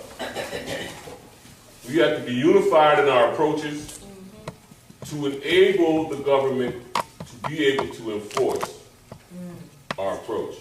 When Todd is talking about being sound in principles, it needs to be some uniformity of the principle, because the principles are the same, they don't change. Now the reason I'm charging 10 1-ounce golden eagle coins is because they make 1 ounce golden eagle coins. And I want at least 10 of them for bothering me. Yeah. Excuse me. Paul. Wait. But that's why you say, he says just say silver. I say gold or silver equivalent, because they make a 1/2 ounce gold eagle coin. No, I don't want a 1/2 ounce. I don't care. That's what they got. You can't tell them no. So yeah, you just say equivalent, you know what I mean? And they give you whatever they got in their pocket. They got 1/4 ounce gold eagle coins. I'll take whatever they hand out. The only thing they made when the Constitution was last in effect and our government was still alive was 1 ounce gold eagle coins. Okay, when you say government, could you clarify? 1861. What government you talking about? The United States Constitution was in full effect in 1861. Before Senate died. When you Before said Senate died. when you like the reason why I'm asking everybody to do this because That's India. we're required India. somebody enforcing India. which government are you talking about? Our government or Our theirs? government. Our government. Favorable date. The Synodia. Synodia. What is that? Y'all don't know what a Synodia was? Without day. It means without day. Yeah, That means when the Congress adjourned Synodia, they kept it. without day, that means they didn't schedule for another meeting. That means the government was dissolved. Lawfully, it was dissolved, which means it didn't exist after that. Has it? I bet you that word's not in the Black Law Dictionary, is it? Has it? Yeah. Only a color. Only a color. Color of law came. Only a color. Only a color. Something presuming or looking like. And in the Masonic Lodge is what they call refreshment. That's when Libation The- refreshment the, referred to? it means that the lodge is in refreshments, meaning that it's lunchtime for the bricklayers. It's at 12 noon. So when you're out for refreshment in the lodge, that means that there's Synodia. That means that there is a recession. There's, we have recess. Right. So Congress been in recess since then.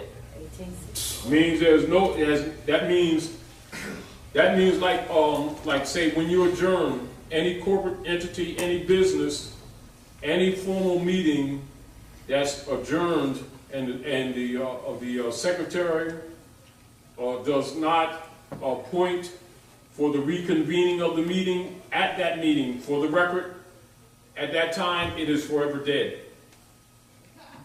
Meaning that they must set a day for reconvening in order for it to lawfully continue. If a day is not set for the reconvening, whether you forget it or whether you did it deliberately, you have just dissolved that entity. You have done it, meaning that if you blew it, you blew it. It's done. That must be understood in government and in corporate activities. It's like if you have any kind of organization where the records are kept and the secretary does not, in the minutes, set a meeting for the next meeting, at that time it's dead. Meaning if they come back together again, the legitimacy of the order as it was is dead. It can't be revived. Yes, yes, It means it doesn't exist. yes. So that's the same way as the Magi leaving, coming back, leaving again, coming back, leaving again, coming back. It's signifying, Reset. yeah, recess, really. He had to pee, yeah, bull. Okay. Sometimes that's why they be like, meeting is adjourned. Say it again? That's why they be like, meeting is adjourned. When they adjourn a meeting, they have to set a day for the next meeting. Oh. That's what sine die means, without day. Okay. All right, so sine die S-I-N-E. means without day. That means they have not set for the record a readjournment Come back. to come back. Therefore, it is dead. S-I-N-E. You got it? S-I. S-I-N-E. That's sanctified in the court. The babysitter closed. You can't bring your children Yeah, back. they gotta, reset. And then that's the original case of how we deal against it. Yeah, that's why you, Where my juice? I got water, yeah. Because every time they close out, they say we will adjourn at such and such a time, strike you down, we report back. Take recess. No. He doesn't do that, that's it. We're off the hook.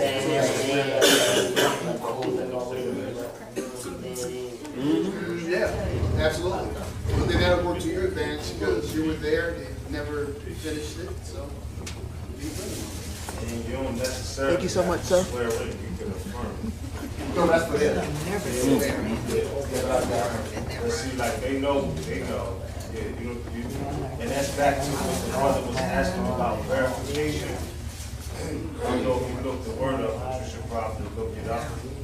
Because it's probably a slight difference between verification of oath and affirmation.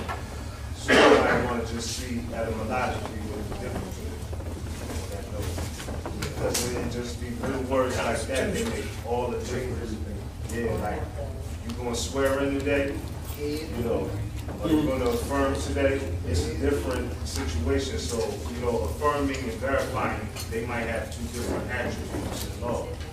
So I would just look that up.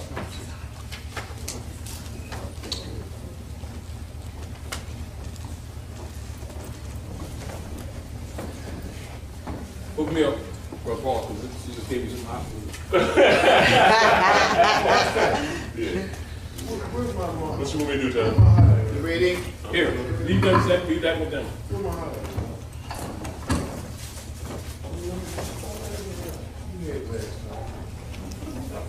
Why you give me, I don't need that.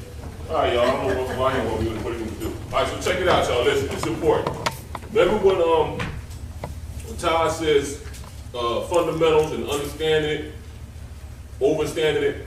What's going to happen is you just say you don't really see it yet, all right? But the more you get into it, you're going to start hearing Taj explaining something to you that you didn't get. Because you're putting forth the energy. If you got to knock for the door to open, you got to look in order to find it.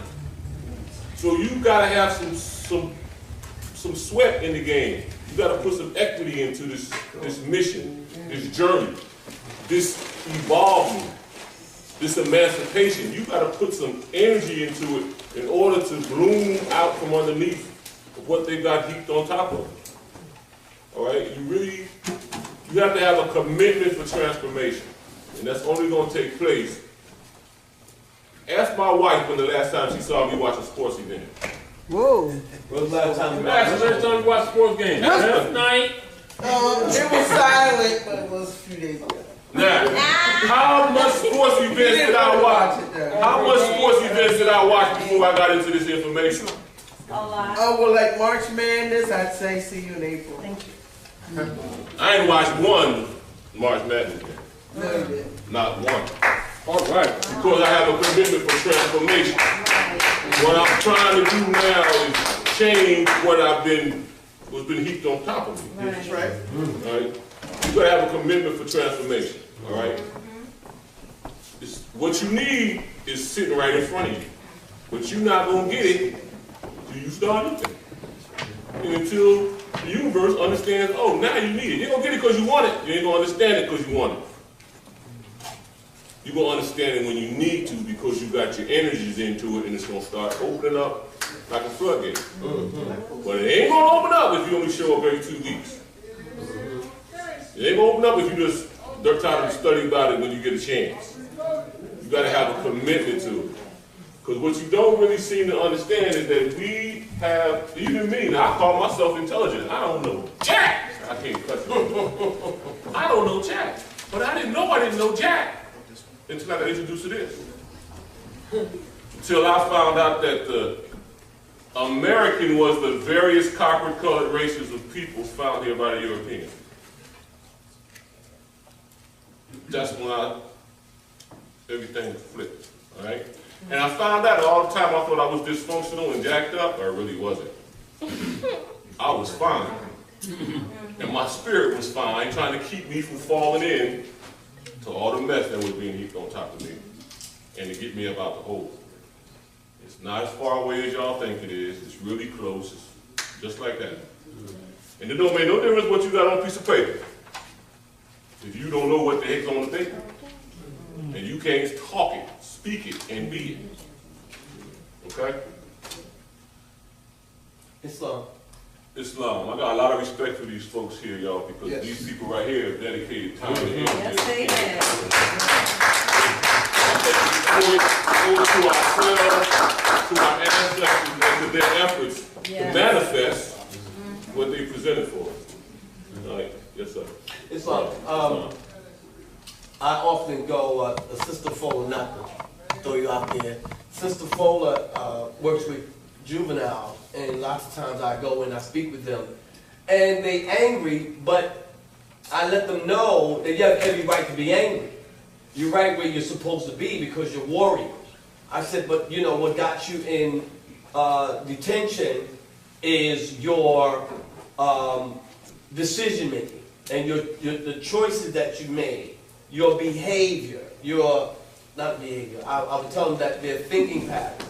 So one of the things that when you were talking about commitment, you know, I always try to get them to commit to coming in because I let them know that this is your last chance. Whether you're on a ankle monitor or whatever, this is your last chance. Because most of them are like the last, 17 and that's it. So it just goes back to what you're saying, that transformation. And lots of times these young people think that they are dysfunctional, but they're really not because they were born at a time when warriorship is on. You know, and I'm letting them know, no, you know, you right where you're supposed to be right now, but it's just that you just got to change the way you decide to do things. Your approach. Yeah, they got to be taught how to. A lot of times, here, what I'm finding, especially because I have so many people trying to get me to give them information that I don't think they're ready for. How I came to nationality was through the UCCs. I was chasing them UCCs. I was studying, I was in them UCCs. I went to Georgia to get in them UCCs. And them UCCs took me to nationality. So now, I'm ready to do my bonds. I'm ready to do my UCC 1 and my UCC 11, and I'm ready to do, and my spirit said,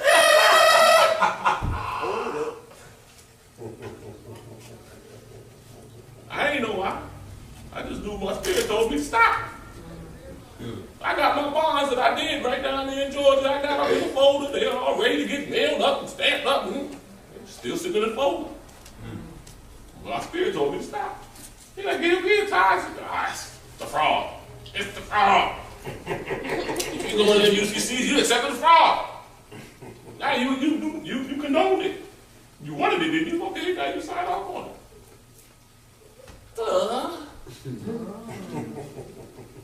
That's why my spirit told me to stop. But you gotta be in it because the spirit won't talk to you if you ain't listening. And if it is, you ain't gonna hear it. It's sweet, but it talks. It's sweet, but it talks. That's me. So how they gonna fight the IRS? And I'm asking them, that's what you think you want to start with? You think you want to start with the IRS, and you want to work every day, get the paycheck, and you decide that you want to start with the IRS. So I already know they don't understand nothing. You know, can I ask something about, I just had someone email me about, they put in a W-2 form to terminate their taking, and they did that with their job, and everything stopped, except, they said, but then FICA came, then it seemed suddenly that FICA, federal insurance contribution, they were still taking that out, and so she was calling, she was saying, well, what I do, like that. But the simplicity of it is that the IRS, of course, is a private corporation. The deductions are voluntary contribution, which means you can at any time, if you have the understanding, terminate the contribution because it's voluntary. But then the IRS hides behind the job that you have, and the job that you have only takes out deductions because they have a contract with the IRS to be in business along with their state license, etc., to agree to offer you the W-4 when you get on a job, to whatever it is, and that offer is complete once they offer it, but you don't have to accept it. So really, it's simple to just use that posting that they have that's supposed to be at every job that says that it is a voluntary, if you read it, contribution, and that it can be terminated at the will of the employee. So that is really a very, very simple thing to terminate based on those facts right there. Based on that, it's not like you're really fighting, it's how you do it. But let's talk about that for a minute. It's not about what's supposed to be, it's about what is. However, that all employers are agents of, and the IRS will call that employer and instruct that employer in what to do, and that employer will comply. But see, here's the deal, though, because I'm going to tell you what I know because I've done it. So I can speak on what I've done, and I can speak on what I know. I can speak on what I can have assisted others. At the same time, that's where it comes in at. The IRS will call that employer because that employer has a contract with the IRS. You don't. Exactly. All right. So when you have understanding, overstanding, and understanding that the contract, the agreement is with the employer and the IRS, then you come at it without giving them all your ammunition at one time. You come at it in from that perspective, and then it does happen because the IRS is hiding now behind the employer, and you don't want trouble with your employer, but at the same time, like when you know what's going on, as we said earlier, you got to know what the components are so that you know how to approach it. As an example, you know, when the last job that I had to do this with, what I did, I came in and I gave my status. At that time, I had been naturalized, nationalized, crossed over, whatever it was, been all of that, and my status. And I said, don't pay taxes, etc., like that, right? And so they looked it up with their accounting firm, right? Well, our accounting firm says that this is not valid, or we can't find. I said, really? I said, well, they must. So now I'm holding back. Now I didn't give them the other thing with all the laws. I didn't give them that, the legislative part yet. I said, oh, really? They did investigation?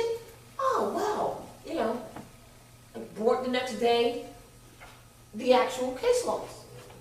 They must not have done a very thorough investigation. Here's, I'm sure they're not going to want to go against law. Like that is how you approach it. As an example, someone else would take this, and then of course it was done. It was not a problem. Literally, was not a problem. But I know that the times now are a little different because the IRS is very desperate. But like I said earlier, they're being charged with, sponsoring state benefits. But say, if I gave the same paperwork to someone else, which did happen, and they did not read it, and they did not know how to approach it, and they went to their employer, and they gave them the entire stack of papers, including the instructions that I gave them on what to do. Wow. You see what I'm saying? So from that I was like, I'm not gonna ever give this to anyone. They didn't even read it. They gave the instructions on what to do next and what to do, period, to the employer. It made no sense. They didn't even read it. So now the next sister who, well in this case was sisters, who asked, they came in and met with me. We sat down. I said that this is what you have to do. I made sure they understood, but I figured if I could give you these papers, you're at least going to read them. Yeah, assumption. Don't make assumptions. So I'm saying to you that you're looking at it from a correct perspective that it is the IRS that you're fighting because they're hiding behind the employers. But once you know the components of how this thing works, you yourself break that down. Like, for instance, with the job that I was with, you know what I said to them? And they don't expect you to say it. I said, well, listen, I played really placated. Well, listen, I know that, if you don't offer this to me, you'll get fined by the state. Did you think they expected me to know that? No, of course not. But I knew that. I said, I know that you'll get fined, but I tell you what we could do. I could write a letter saying that you did offer it to me. That's how you handle that. Because their contract is with the state, with the IRS, state license, all that kind of stuff, to make sure that, in fact, if they don't offer you that W-4 when you come to the job, they get fined by them. Why? Because they agreed to that. You didn't. So you would say to them, I know that you'll get fined if you didn't offer this to me, so what I will do is I'll write a letter, if you like, from me, saying that you did, in fact, offer it to me. That's how you have to approach it. And if you don't, but you cannot approach it that way if you don't know the components of what is actually going on. And then don't give them all your guns at one time, because if you give them all at one time, you're going to come back with one blanket answer. You don't do that. So when I said that changed it a little. When they said and Cali firm was checking it out or whatever, and they said that this isn't invalid, well, then I came and bam, laid the laws. You see what I'm saying? Well, really? Well, they investigated it? Well, I thought, here, this is some investigation. I'm sure there must be a mistake. I know they don't want to break the law. And when I did that, done. Check was written. Do you see? Mm-hmm. All right. When you speak with an intelligent tone, you'll get a favorable. Well, a reply. They're relative. That's correct. You had your Answer the question. Oh, the question was in. Okay. Yeah. Islam. I just wanted to say on top of what you was just saying. In law, when they have contracts like that, because they're all U.S. citizens, i.e., they're all corporations, like the IRS, the job you might go apply for, it's all corporations. But in law, it's called an artificial monopoly. In law, that's what it's called. And check out rvbaypublications.com, Monopoly, Asiatic American Connection, for info on that, just because that's really what it is. It's just an artificial monopoly. And it's back to what Taj been saying, is us claiming the estate. Because when we claim the estate, that sets up the diversity, because if you have a true standing to a certain portion of the Earth's surface, you have the right to a natural monopoly. They don't have that. They're artificial jurisdictions. That's why they have artificial monopolies. And all of that boils down to violations of personal liberty. Just wanted to throw that on there. And as far as learning on the path, like you were saying, it's like you have to go down the path, because that's where all the answers are. You can't, you say, well, don't start, you can't start here. Like, true, it's a starting point. But you have to go down the path to find the answers, because that's where they're at. They're on the path. Think about it. Dorothy could have never realized she was trying to find herself if she didn't go through the illusion of the yellow brick road. If she would have stayed at the starting point, she would have never found out the Oz was a fraud. But they had to go down the road. And that's what the good witch told her. She said, I could have told you, but you had to see for yourself. That's what she told her in the end. So I just wanted to add that on to what you was just saying. You know what else goes with that? You ever heard them say, if you want to run with the big dogs, you got to get off the porch? That's what it means. She had to go through the storm, too. I have a question for Paul. It goes back to what you said earlier. How long have you been listening to that voice? My whole life. That's good. Right.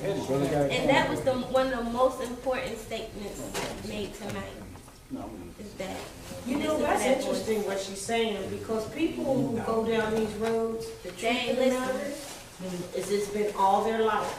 There are people who are not going to be, you might find yourself disassociated from your family. They absolutely think you're crazy. You know, who's raising their hand? All right, raise your hand. Say it's a waste of time. What's going to happen? Because that inner voice, as the sister's asking you, that you mentioned, you answer all your life. It's been all your life. And the path that you took is leading you to where you are today. In fact, if all of those disassociations never happened, you could not be who you are right now. Exactly. I've seen it myself, but what did I tell you, a week, 2 weeks ago? I was sleeping. You was in bed, sleeping.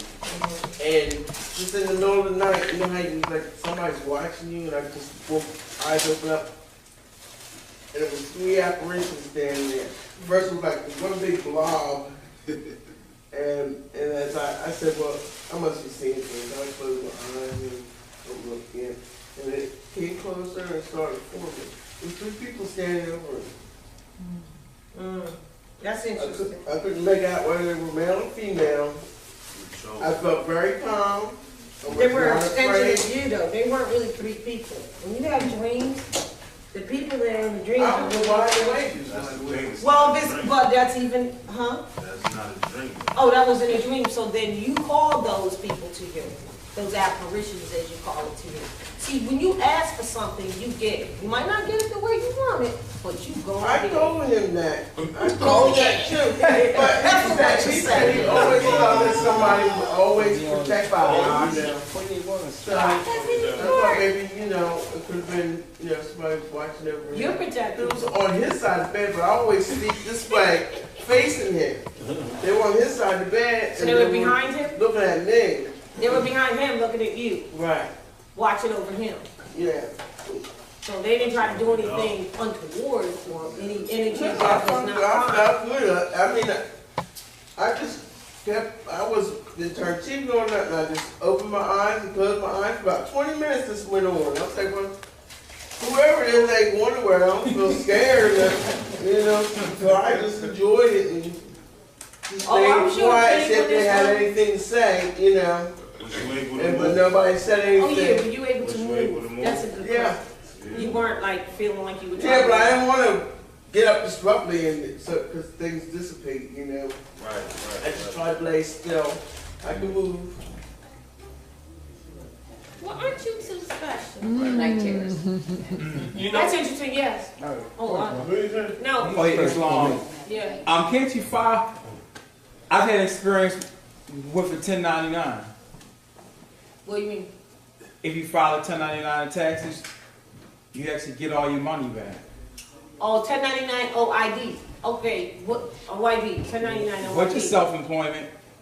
Oh, right. Well, that's the same thing. Reimbursement. Yeah, because right, it's the reimbursement. Because see, really, the really real deal is this whole thing about income tax time and return is really originally based on the fact that Moors were to get back whatever they spend at all of these corporations.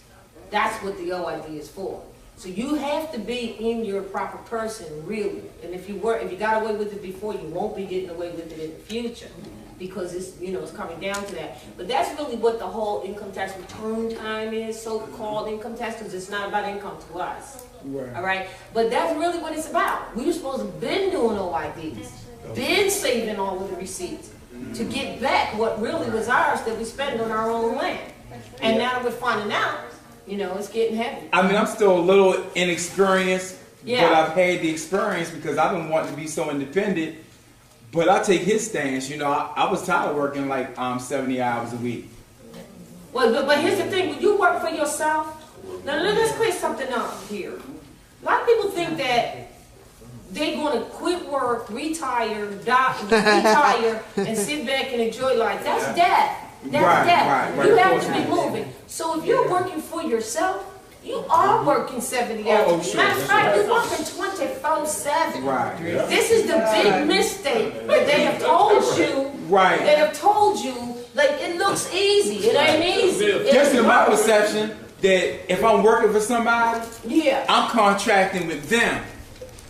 If you're a contractor, and like I was telling the brother, I said, well, if I'm offering you my services, even though you're an employer, I can contract with you as an individual, even if I'm working with other people. If you have a trade, because see, that's where it's at right now. And even Obama came in and said, what do you know how to do? It's about contracting out what is it that you know how to do. Don't look at what somebody else is doing. Sure, what they do. right. Find out what you are to do.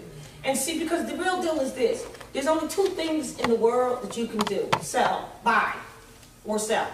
And that is either a product, be it a glasses, a pencil, or eraser, a product itself, across the line. Here's the product, you give me the note. Or service. Or a service. Right. Nothing else on the planet can be bought or sold or transferred or no transactions. It's either a product or service. Now you're either going to work for someone else who sells what? A product or service. Right. Or you're going to work for yourself dealing with and selling a product or service. Now, what they've done for those who work for themselves, because remember with the original merchants, has made you feel like you're a hustler, and you know, and then the license came in so that they can get a piece of what you sell. All of that is erased from you when you recognize you're a national, aboriginal, indigenous Moor. You don't have to answer to those things. So I understand what you're saying, and what had just came in with the Obama thing is that people started thinking about, what can I do?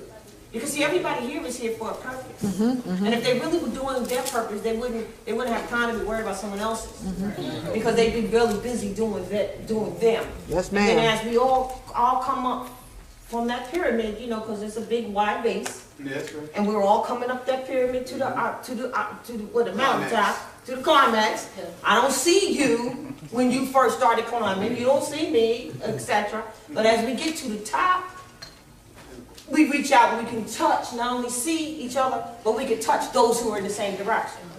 Because everybody must be in the same direction. And if not, then, you know, there's a cleaning up. What is it called?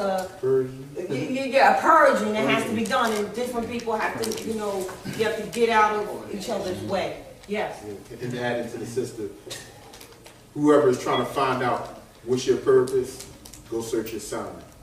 Thank you. Well, that's astrology, you know. Search your sign, you'll find yourself. That's interesting because if, you know, you sitting there, right, and a lot of times we do this. We judge other people. We ain't looked at ourselves. First of all, you might be sitting there with a trinity that's screwed up. And you're going to sit and look at somebody else with, and you look at yourself first. That's right. Because you attract what's wrong with you in that respect. Because you haven't corrected it yet. So if you're sitting there and you got a sun and moon and a rising, and it's all disrupted, causing you to have some problems, then that's what you're going to reflect out to other people. Yeah.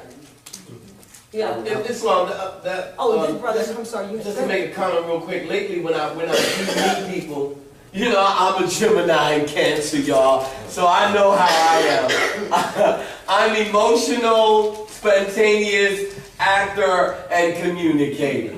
And the minstrel, the court jester, all at the same time. But what it is, I ask people now, instead of your occupation, what do you do? I ask people, what gifts do you have and what are you doing with them? Yeah. And there's a 30-second, 60-second pause, like, duh. They either can't answer you or they're defensive because you asked. Well, they normally would say their occupation. Oh, you mean their job, the J-O-B? Yeah, and then I would correct them and say, no. What I'm talking about is, what are your gifts and what do you do? They don't know their own gifts. Yeah. They talk crap about and then when I let people know I appreciate you, they are so used to, I appreciate it.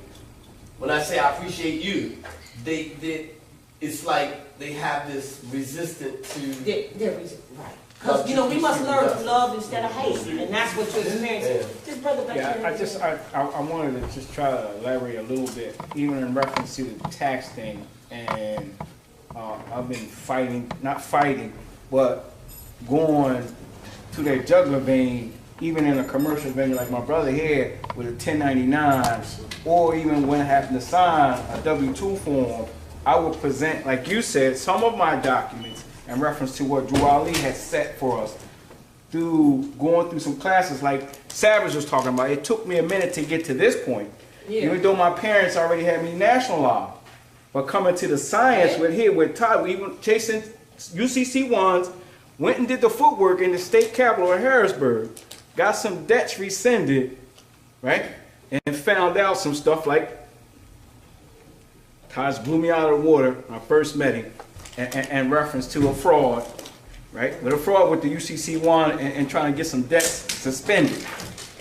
But the tax thing that you're talking about, and a brother was talking about the 1099, I didn't know until recently coming to this class here that it's more of more tax forms under a 1099, a 10 something something, and a 10 something something, and a 10 something something that continually makes them not be able to even take any of that fake on fake federal notes. But we used to call it back in the day bordering. I'm going to provide you a service. I'm going to provide you a service. Bartering. Oh, bartering. Bartering. Yeah. Even with some of my, like the brother was just saying, what is some of your attributes, or what is some of your skills? Like some of the skills that I've got over the years, like cooking and construction and home remodeling. Then the last one was truck driving. Always use 1099. Always fought with, they always say, look, we have to send this to our tax agent. I said, well, let me see what you're going to get from your tax agent, right? And please send it in writing. One of the things that I learned early on from some of the Moors that used to tell me, even when they worked for the city of Philadelphia School District, and the Sheik said he never paid taxes. He never paid taxes. And when I tell my family and some of my other members that's even Moors like me that went to the Moor Science Temple, they said, you know they're going to come get you. Because, my family don't want to hear about none of this. I said, you got a nationality card like I got it. Your nationality card said 2 months, mine said 3 months. You went to the Moor Science Temple like me, but you're going to play into this fictitious government that has no jurisdiction. Because they don't even want to hear, like you said, they disown me. My own family members that went to the Moor Science Temple with me don't want to hear nothing. But see, that's a little different because your situation is slightly different in that you're saying that your family came from the Moor Science Temple background, and the division that exists there is one thing and very special and needs to have very special attention when talking about it. All right. I love you, sister. Mom, I love you. You heard what she said. I love that. See, that's straight to the gut though. That's headhunting stuff right there. Well, even with my sister and my brother. Even with my sister and my brother is the oldest. He's the oldest. And he just purged this again or said something to me in reference to, yo, how you going to get a job and you still refusing to pay taxes?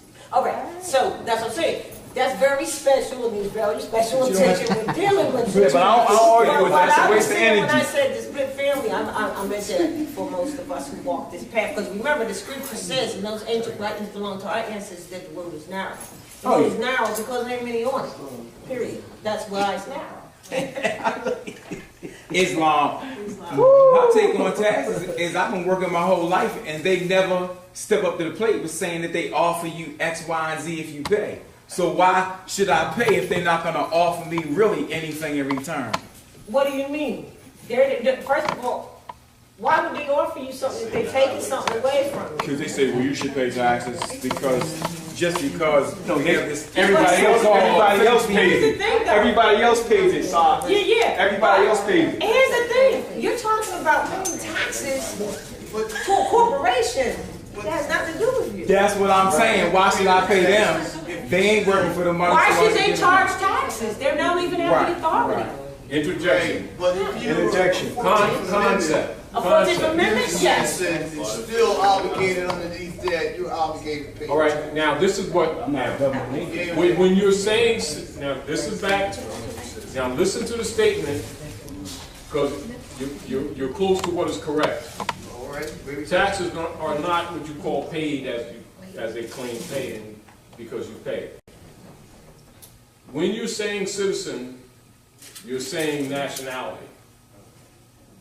taxes are extracted for the support of government, which must be specifically identified, and the government and the people must be of one free national name. That's number one. So the same principle, and this is what the assumption is, and this is where they recognize that the people are ignorant. When somebody says you don't pay taxes, you want to qualify to pay taxes to who? I'm not Russian.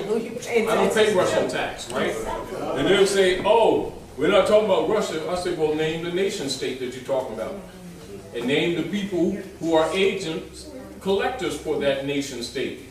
Because the nation and the tax collector are one and the same. And the nationality must match the nation. And then you must be a member of that nation. That's all over the world. Isn't that very simple? Yes, sir. So what happens if they can get you into the guilt argument of arguing whether or not you pay taxes, wrong concept. Taxes are paid to the nation state that must be identified, and the nation state and your nationality must match. Right. And the collector for that nation state must have a delegation of authority from that state to collect that said tax. That's how you're supposed to argue. What nation are we You don't not pay taxes, you always pay taxes. Islam, then that must be similar in Orthodox Islam, what they call jizya. Jizya tax is for the taxing of the community for government running. Then you have zakat. Zakat is supposed to be I guess for each masjid, which would be district-wide for the alms for the homeless or whatever. And then you have sadaqah, which is just alms giving and blah blah blah blah. More or less for charity. Yeah. So it's like different tiers. Yeah, different tiers. But your initial so-called state tax. When you're saying state, you're saying nation. And this is not corporation. This is what now you got it. So what occurs is when people don't know the distinction between natural person, corporate person, when they don't know that citizen, nationality go together. Whenever you say citizen, you just said nationality. Then you're supposed to ask them, what nation state you talking about? Russian? You know, that's why a lot of times you have to use the example, say, people say, did you pay your Russian rice tax? They would immediately say, oh, I pay no Russian, I'm not Russian. But yet they can come with that specious argument and get away with it when they didn't name the state. It's called a specious argument. Yes, it's a straw argument. And what you recognize a lot of times when we're analyzing things, people are up on it if you give them a straw. If you want to make a straw argument relative to, say, all capital letters, or transmitting utility in a European name, etc. But yet you can present an argument like that and they don't recognize the straw. That's what we have to fix. Do you understand? Nationality and citizenship go together. And what they recognize is that so many of the people are incapable of recognizing the specious argument. Then they start getting into subject matter when status has not been set. And they get away, in other words, they don't get skin the cat from one angle, they skin them of another angle, and that's when they recognize these people don't understand nationality. When they start making arguments, conditions of tax and non-tax based on the argument of taxation itself, taxation based on citizens' obligations without naming the citizen state. You understand? It is no different than a corporate entity collecting a tax, and then when you ask them, well, say you have tax, you have a non-obligatory status, right? And they say, well, store policy says, well, if you know the policy, that means you know the law. Then let me see your tax agent card, because if you know to tax, right? You know what condition not to tax. Because if you're making a judicial decision that's positive in law, if you can't back it up, then you must relent. In other words, if you can't name the law that gives you the authority to tax, then you have no authority to claim a tax. That's right. Ignorance of the law. Exactly. And so what happens is that people allow them to make statements like this, not knowing how to come back at them.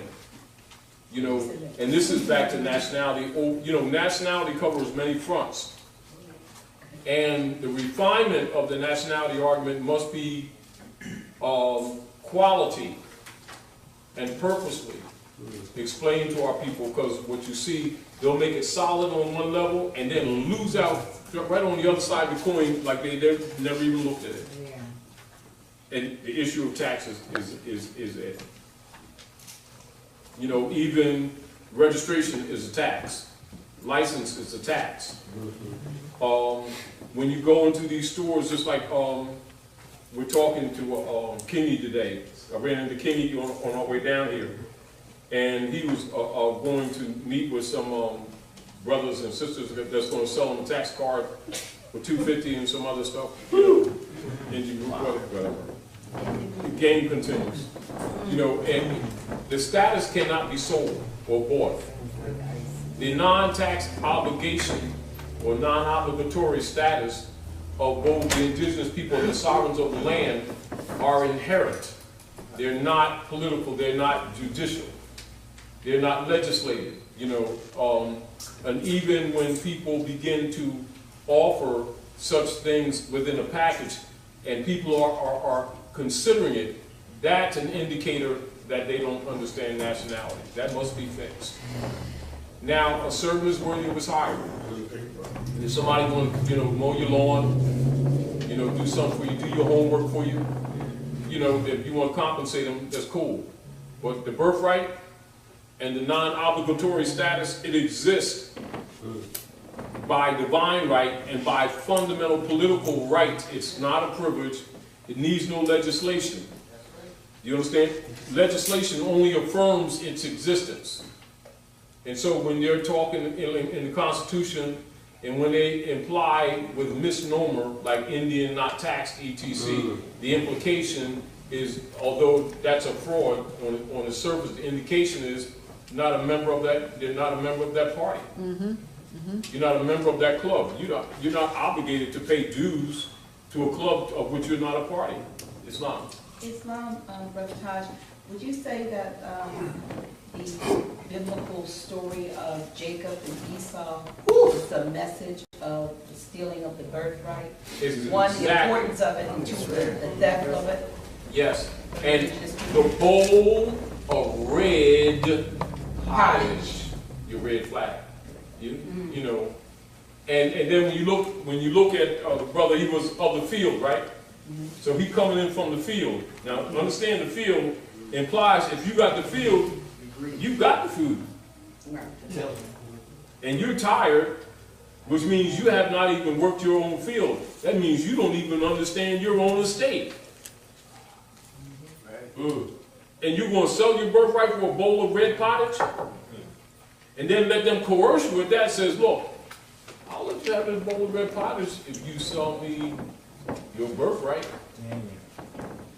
And so God was angry at him for hating his own birthright. This is basically talking about us. You know, and so we gave up our birthright to gratify our lower selves. But then you understand that lower self is the aggregate, the three aggregate lower bodies, represented by the three lower chakras. You know, and that must be slain, which includes the ego and the personality, which is only a vehicle to do work. You know, but the personality is not even us. So that's equal to the Jacob and Esau, Cain and Abel, and saying his brother. Yes. And see, and it's not Jacob, it's Jacob. See? Yeah. Isn't that something? Isn't that something? What was the other one? Cain and Abel, Jacob and Esau, and there's another pair in the Bible. Parable. But I know that was, I don't know if it was David and Absalom, where I think Absalom wanted his father's throne. Huh? Yeah. Absalom? Yeah, he wanted his father's throne. And so, again, going after the heir, going after, you know, this wanting to, what do you call it, a covert operation. Or usurping. Thank you. Usurpation. Yeah, usurpation of the throne and everything. Wow. Character. Wow. There goes your character building, carpenter's tools. You know, building character. And also the capacity to be willing to slay those lower bodies. Once you discover that that's what you got to do. This is why a lot of people, once they really get spiritual instruction, become stagnated because they recognize they got to slay the personality. Anybody else? Oh, question. This is going in another added on direction. When I first came into the Moorish Science Temple of America, I was, I guess, coerced to put my name on my attribute and add day to my Social Security card and driver's license. Good move, bad move. I felt now that I think about it, it wasn't a good move. Can you kind of elaborate on? Well, when you really understand what took place with Skull and Bones member Franklin Delano Roosevelt, the things have really actually been misrepresented. Because with the Social Security, actually, we were supposed to be reimbursed. And it's actually called a 1099-R. You're talking about 1099-R recoupment? Recoupment. Is that what you're talking about? 1099-R? Recoupment. And see, even with the filing, with no drawing with the filing, your authority, the authority, 1099? Yes. Do you understand? Now, the issue with us as Moorish Americans has been more or less the treachery that has been in the administrative levels of the movement with what is called the sellout, and having not taught these people these things. And this is also why their property was supposed to be put within the Moorish Holy Temple of Science and Trust. Because the corporates, so what it allowed the corporate entity states to claim the estates by virtue of hypothecating their properties through the marriage license, birth certificate, Social Security, driver's license, and put it in their trust. And that's, you know, the creation of the Sestacute Trust. And when you look at all of the, because this is why when you look into congressional records, that the mortgages and the liens and stuff did not occur till after 1913. Prior to 1913, everything was allodial. You know, but of course, the European had been stealing or is cheating the properties of the Asiatics by virtue of the Asiatics transacting business with those European names without their titles. So, okay, let me get it right. Okay, so after 1913, that's when you get the dead pledges. And they did this caper. Then they said, you Europeans can come over here in the 1920s and go to Ellis Island, y'all come citizen. Is that what that even as they're selling citizenship now? And this is another reason why the Europeans are worried right now. Was after they started talking trash, you know, to the Mexicans, etc. And Obama came to the defense of the nationals, saying that before y'all was us, you was them, and they named their nationalities. Yeah, Obama. Yeah. Real nice too. Yeah, and so you understand the signification in the background is that these Europeans know sooner or later they're going to impose a nationality card, and they can't produce one. Yep. That's on the news. That's what they're trying to do right now. They're about to go back in session hit that. on Monday. Hit that. No, it was, I got an email this morning. My mother touched on it briefly earlier. But from my understanding, they're having the Congress, the House is having a session on a national identification card for quote unquote the United States. I guess that's what it's going to say. And what they're trying to do is basically what we've done. But they don't have the standards, because no matter what they do, it's just going to expose their hand. And I pardon me for cutting you off. But on that note, with the ID card, what they're trying to do is it doesn't matter where you was born at. Basically, they're going to try to claim that the United States is a national domicile. United Statesian. Yeah, but it is not. North America, Northwest of Mexico is, but the United States is not a national domicile.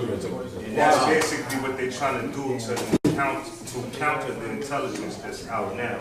Because it's no coincidence that they're trying to push for this card at the height of all these Moors having nationality cards, like more than ever because it's bringing the issue up, and they can't bury it anymore. And not just that it's claiming the land as our state and our national home. Yes. So they trying to cut that off. So now if you go get a job, you know, the employer, he just scans your ID like they do at the register, and everything comes up about you. You know, your ID, the retina scan. That's what they're trying to do. Oh, yes. So that's what's on the table now. I don't know, it probably didn't blow up like that yet, but they're going back in session on this Monday. And as you already know, the Europeans are making a lot of this argument because of Mexico, Mexicans, etc. Specifically, even though they're talking about other South Americans. Yeah. Now notice that South Americans, and yet these are Europeans. Right. Yes, they are. So even the color code system has to fall in order for them to even make that argument. Because there's no such thing as South United States. Not just that. United States. Yeah, not just that, but look. Moorish United States. But you've got United States of Brazil. Right. Yeah. United States of San Salvador. Right. United States of Mexico. Yeah. So United States is a political metaphor. What's the name of this particular United States? It's absent of a national name. Yep. See, so when they press it, all they're going to do is open up not a can of worms, a can of snakes. And they're all venomous. It's the truth. You know, and this is where they're having problems. The ignorance that's displayed by the people here does not expand off these shores. So the dynamics of the social engineering, the connotative linguistics that's used to secure the 14th Amendment in the North Gate does not apply elsewhere. Now, under protectorates with Guam, Puerto Rico, etc., where the IRS is registered, that's why they have their registry in what you would call protectorate states, but they don't have it in what you would call the republic states proper. You see? And so, in making this argument to try to preserve the so-called middle class, because the argument's coming from them to the alleged head of government, i.e. the feds. Now, as the feds are dissolved, so are what you call any juristic citizenship. And keep in mind, and this is where it's important to keep in mind at all times, that the jus sanguinis, versus jus soli. So the jus soli is all legislative citizenship. The sanguinis would be related to Aboriginal or indigenous people by blood, by birthright. So as they're making that argument, all of this stuff must be filtered out. And as soon as it starts filtering out, their argument is dead. They're in a catch-22. Exactly. The other deal is, as we've made nationalization, open, which means anybody can go on multiple websites and get it, as long as it's not paid for. See, if it's paid for, it's a commercial activity, it's dead. You understand? Because it's a birthright. And the honor of nations, the supreme and sacred honor, is on divine law and natural law. And this is why the U.S. corporation is trying to play in the background, trying to coin some gold and silver coins, while the IRS and the feds are printing more fiat, and then trying to act like they're offering this stuff to try to imply that they're stepping out of sine die. It matters like they've already fired themselves. That's right. Gone. Done. You know what I mean? They are no different than they're all partners. And China is still buying U.S. Treasury bonds. They're doing. Can I explain that? Let me ask y'all something. Y'all know why China is doing anything with the United States? Because they owe the debt. They AIG, no, Asiatics about to take it over. That's one. Two is China will fall absent our commerce. That's right.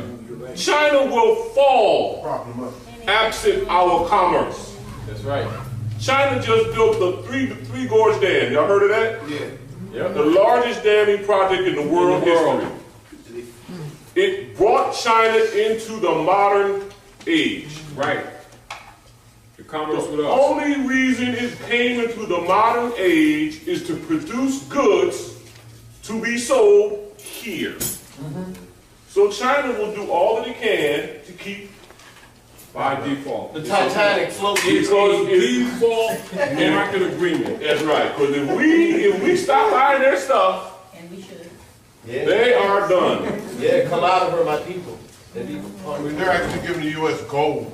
If I can add on, China giving the U.S. gold. Please, Not a go problem. ahead. if I can add on, I hope, I trust.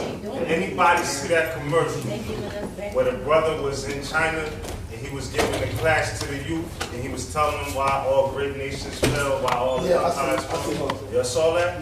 Nobody else saw that? They said we own them. Yeah. It's a futuristic commercial, and it's a brother in China. It's like it probably came out like 3 years ago. I think they aired it like 1 or 2 times, and then they took it off. But it's on YouTube. You can check it out on YouTube. If you just Google China Like they had a conference, like a conference table type thing. Yeah. It's Like they had a Chinese board commercial meeting about America, or United States, and they're like in 2033, and he's explaining to these youth why all great nations fell. And he's saying that all of them fell because they forgot the principle that was great. You know what I'm saying? And he named a few empires, and then the last one he named was the United States. And this is 2033, and then he said now they work for us, since they forgot the great principles that made them great. Now they work for us. And this is 2033, so this is a futuristic message that's coming from them. And the symbol is the 33. Exactly. Right. Yeah. 33 degrees. And they had Google that. anything behind on the screen. Everybody. Islam. Google it. What? China what? My inner voice is telling me that a lot of our history, after the Civil War was one of the greatest, one of the root was war fought in this land, and after it was fought, I believe a lot of so-called so-called black unconscious Moors, what they did is they sold that to Christianity and Masonry and stuff to keep this conspiracy going. I really feel that now. So what we must explain when we're saying that. Make sure that we're talking about Christendom hegemony. Because if we just say Christianity like that, unqualified, while kind of true, it's not exactly that. It's the Christendom hegemony. It was just, it was all the ethers, not caught it. I don't know how to bring it all down, but it's coming to me, you know. Like something coming to the Caetera records. I'm pulling off the Caetera records and stuff.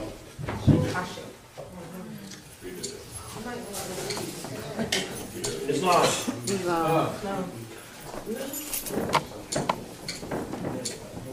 Because of what appears to be a lawful command on the surface, many citizens, because of their respect for what appears to be the law, are cunningly coerced into waiving their rights due to ignorance. And that's U.S. versus Minker. And the entire taxing and monetary systems are hereby placed under the UCC as the Federal Tax Lien Act of 1966. And as you can see, I think it was between 1966 and 1968 when corporate Texas was coerced into agreeing, and that's when they became uniform. About that time, between 66 and 68. You know, prior to that, they were just commercial codes.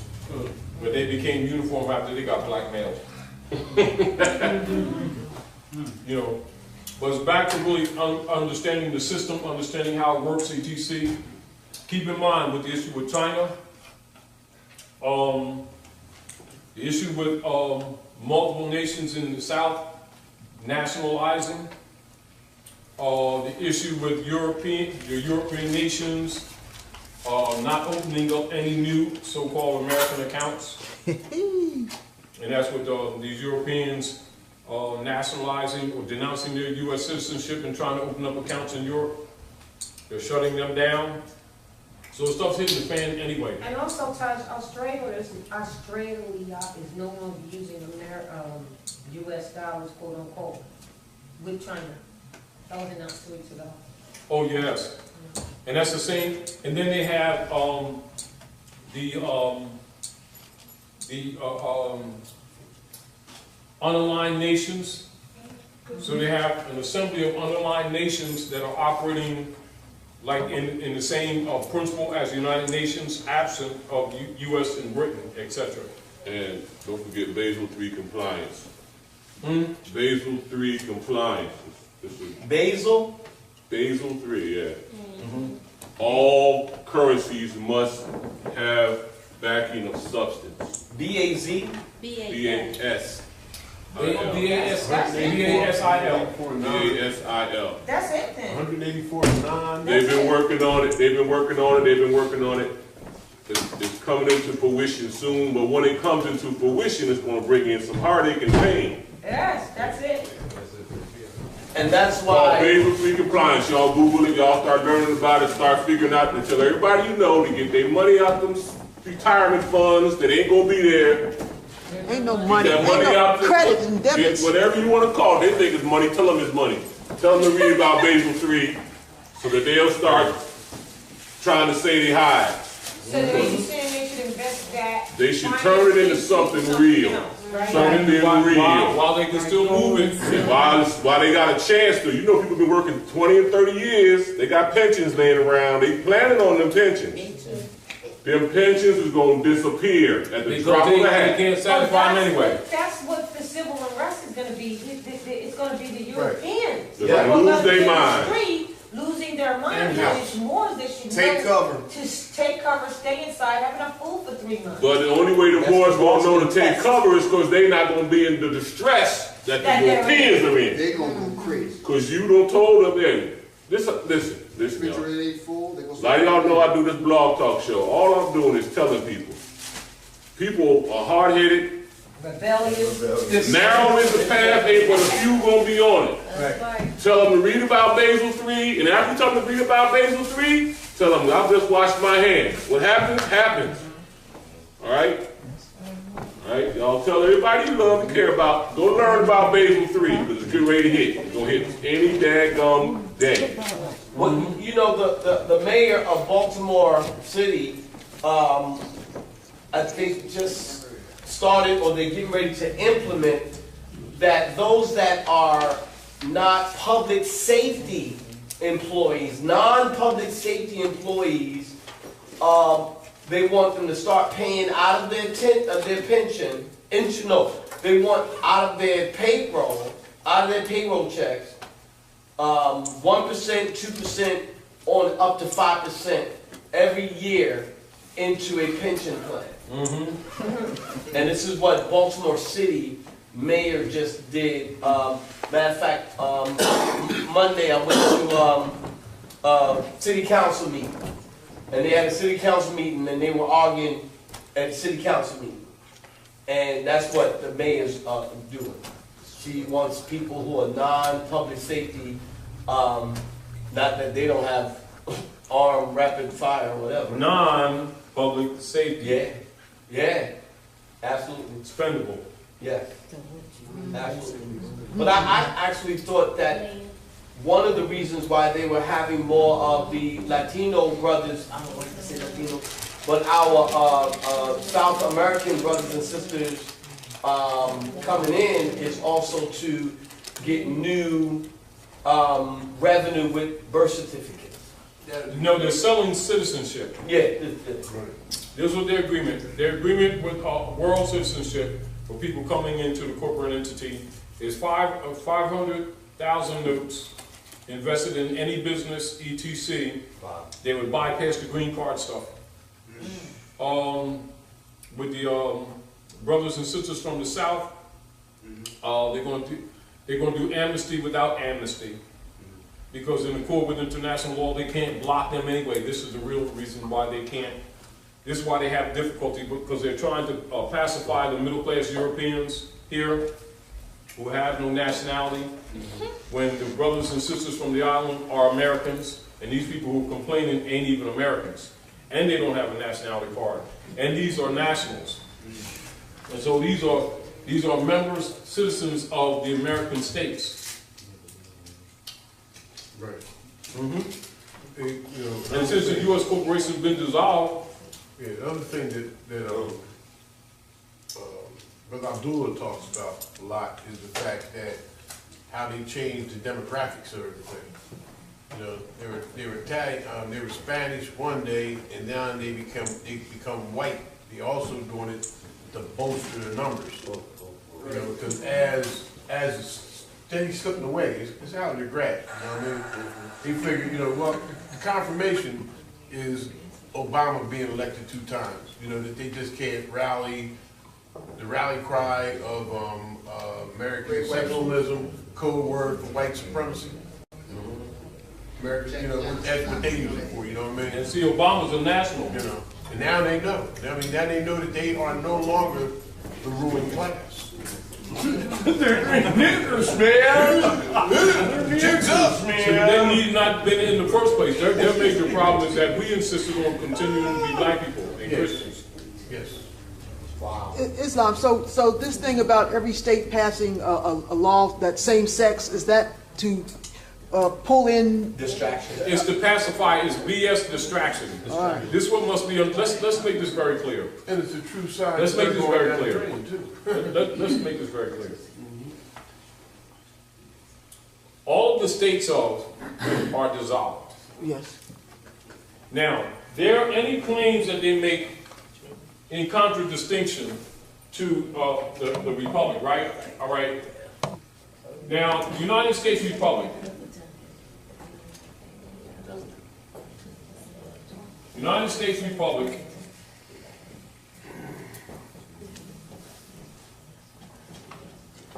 versus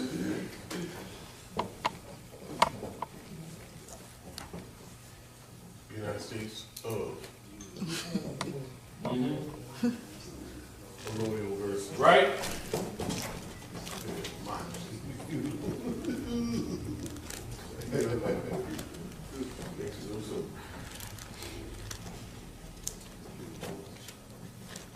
Right?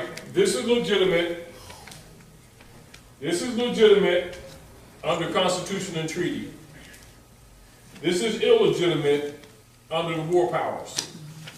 1933, right? 1933. Right? Which is a code word for the subversion, overthrow. So anything that comes under here is what? States of, right? Yes. State as an example, right? State of New Jersey as an example, right? Yes.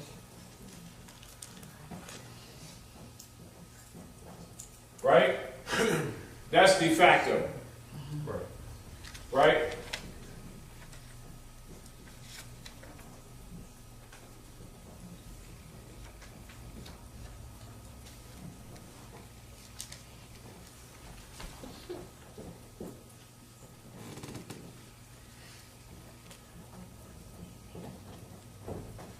Now that's de jure. Now this is what we have to consider. Whenever the legislature within this body politic passes anything, it is not law, it's private corporate policy. Okay. When the Europeans, for purposes of their secret treaty of Verona, adjourned sine die, 61, right? Mm-hmm. Adjourned sine die, 1861.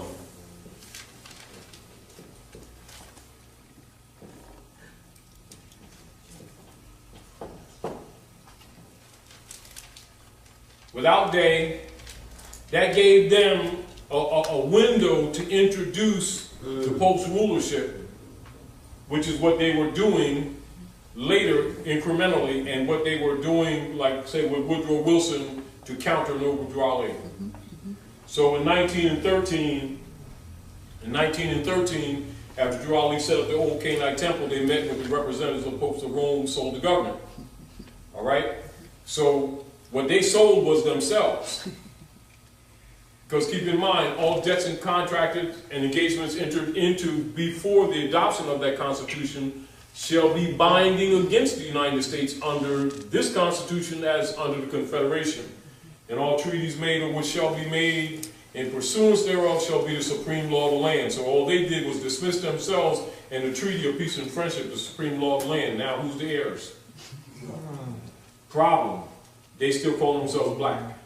Right. And they still what? Playing these mystical games with Noble Drew Ali. Whether they believe him or not, whether they think he's a prophet or not, all this kind of things. And their estate has been delivered back to them. And we have to have meetings like this still trying to convince these people that they're Moors, which makes them incompetent. Collectively, not every individual. Now the Europeans, knowing this, know that when the heirs to the estate begin to declare their nationality, they don't have to capture those documents, they become dead paper. Do you understand? Yep. And see, so what occurs is, under the feudal democracy, which is unconstitutional and is foreign, any issues made by them in the name of law is indeed not law. Right. And can never be law. Okay. They're only dealing with policy. The only thing they can get away with, put it this way, is the heirs continuing to play this black game of incompetence, and by default, their de facto position gives the appearance of standing simply because the heirs are still on drugs. Well, really, you know, they say, you know, when they're saying religion is the opiate for the masses, what they mean the dogma, that these people, they're still under the mysticism of the church. Yes. Therefore, by their own agreement, they belong to the popes of Rome. I don't mean to, Islam, I don't mean to interrupt, but a thought came to mind. A few weeks ago, I saw in the paper where you all, if anybody's familiar with Rick Warren, and the purpose-driven church, and how it just swept the world.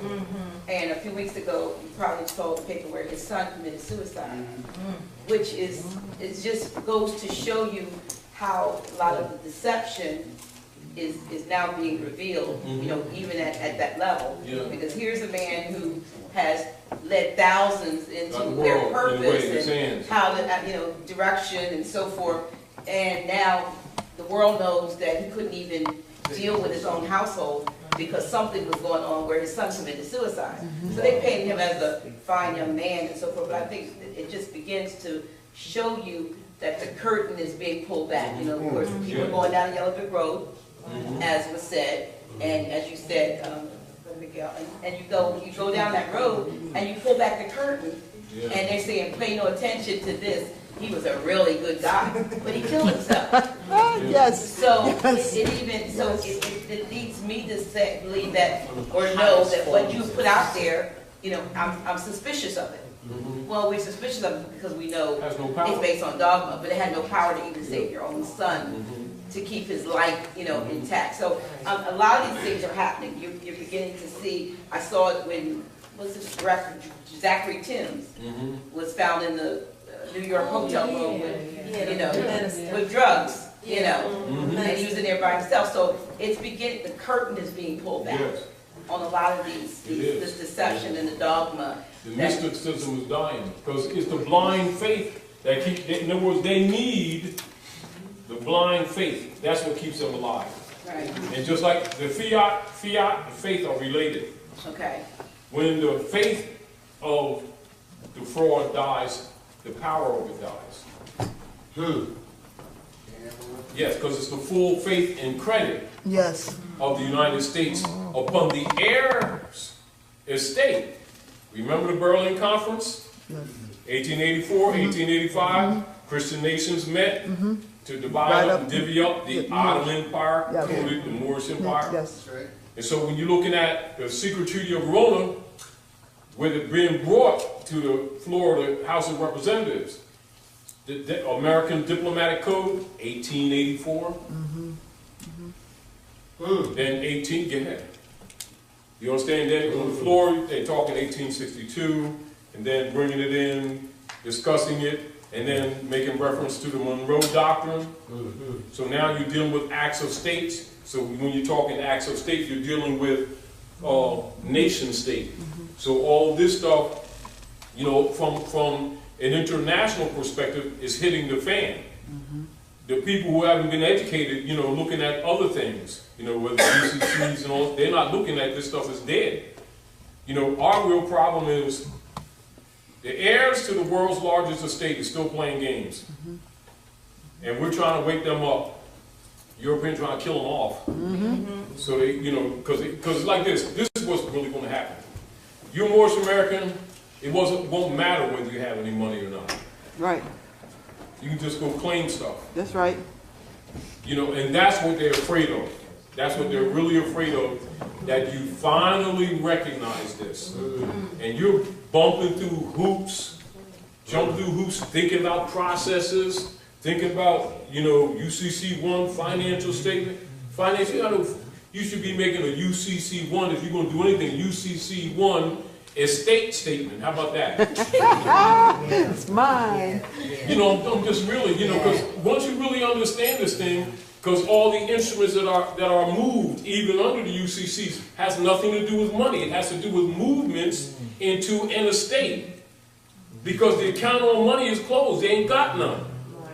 The issue is estate. But if they can get you arguing money, they know you're not competent yet. The issue with the United States government right now, with the sequester. Now, my job is federally funded, okay? So this is the first time I know in 19 years of me being there that we don't know what our federal allocation is because they have this sequester. But in my mind, it has more to do with what's going on behind the scenes. Exactly. Than Obama's policy and their desire to cut back. They're using him as a beating board, but the real deal is what's going on in the real world politics. On the international scene. On the international scene, because this is really what's happening. Bankrupt entity can't continue to keep doing business when it's been bankrupt 4 times. Because when it's bankrupt one time, it's out. Now, so forget the bankruptcy, consider Sina Dia, 61, they're dead. They're counting, they have difficulty now because people are nationalizing in droves. But decades past, they weren't as concerned because even though there were a lot of nationals, there were a couple million nationals, their concepts were not clear. They were looking at this from a religious perspective. In their mind, what they thought was religious perspective. But people are beginning to understand the estate issue. Even though, you know, it's like they're dragging and kicking and scratching. Yes. You know, they're coming into the 22nd century. You know, now that they don't, or if they don't, is relevantly irrelevant because of the rest of the world is doing it, which means the fact that you have other nation states that are nationalizing their properties, their land, electrical grids, apartment buildings that hedge funds have invested in. This is basically what has happened. Study Venezuela and Bolivia, and that'll give you an idea of what's happening to the stock market. A lot of your hedge funds from, say, New York, right? And this deals with people's so-called 401ks, 4 half Ks, yeah, well, Okay. are invested in buildings, apartments, other public edifices in other nation states. And this is what people don't understand. We're going to close out in a minute, y'all. So when Hugo Chavez nationalized Venezuela, they nationalized rice fields, sugar, they nationalized oil, they nationalized the electric grid, and they nationalized all apartment buildings. That stops them from stealing from them. So what happens is now they trying to move it to Bolivia, and immediately Bolivia nationalized. You see what's happening in South Africa, etc., where the Europeans are scared to go on vacation now. Yep. Because they go on vacation, they come home, brothers are sitting there on the porch drinking tea. How was your vacation? Seriously, that's been going on, and so what did they go to New Zealand? About 800,000 went to New Zealand, and they wouldn't let them enter. They came with that white stuff. No entry. See, so even that white and black stuff, that stuff's hitting the fan around the world, even though these people here are still asleep. They're still trying to tell them stop playing that white and black stuff, which makes them incompetent. If you understand, but by the rest of the civilized world nationalizing in droves, all the instruments are dead. See, so their investments are dead. And then by the Moors nationalizing, even though a lot of their concepts aren't clear, the fact that they put them papers out there kills the capacity of them to continue to play executor. Because by international law, when the heirs of an estate begin to demonstrate any level of competency, the estate must be delivered. That's right. You know, the reason they got away with it because they had enough of our leader guys convincing these people that they were minorities. Which killed the capacity of them to inherit irregardless of age. But now that they're beginning to study law, finally, you understand what I'm saying? Now they're what you call descendable. And so they don't want to descend, how do you say, so what they're trying to do, they're trying to sell everything, parking lots, stop signs, bridges, cesspool. Yeah, everything. So, and then in violation of international law, in violation of rights of indigenous people. So now you have the organization of unaligned states. And so you have all the American states, and then you have all of the Islamic states and the American states that are aligned now in an unaligned party or union, distinguished in the order of, but distinguished from the UN. And so now it's absent of Britain, U.S. corporate entity. And so now, what that represents is that the rest of the civilized world is appealing to us, but still because we're the heirs. We're the cog to the wheel. And so these Europeans going to be throwing out everything. UCCs, somebody else to see, P on me, and you go for that too. You know, anything that generates you giving him finance, but it's not so much that, but going to him, asking him for permission or an apostille implies that you're still declaring him the executive. Islam, y'all? Islam. Learn something? Dr. Nyla's doing, come up for a minute, please, Dr. Nyla. She'll be in Philadelphia tomorrow, y'all. Islam.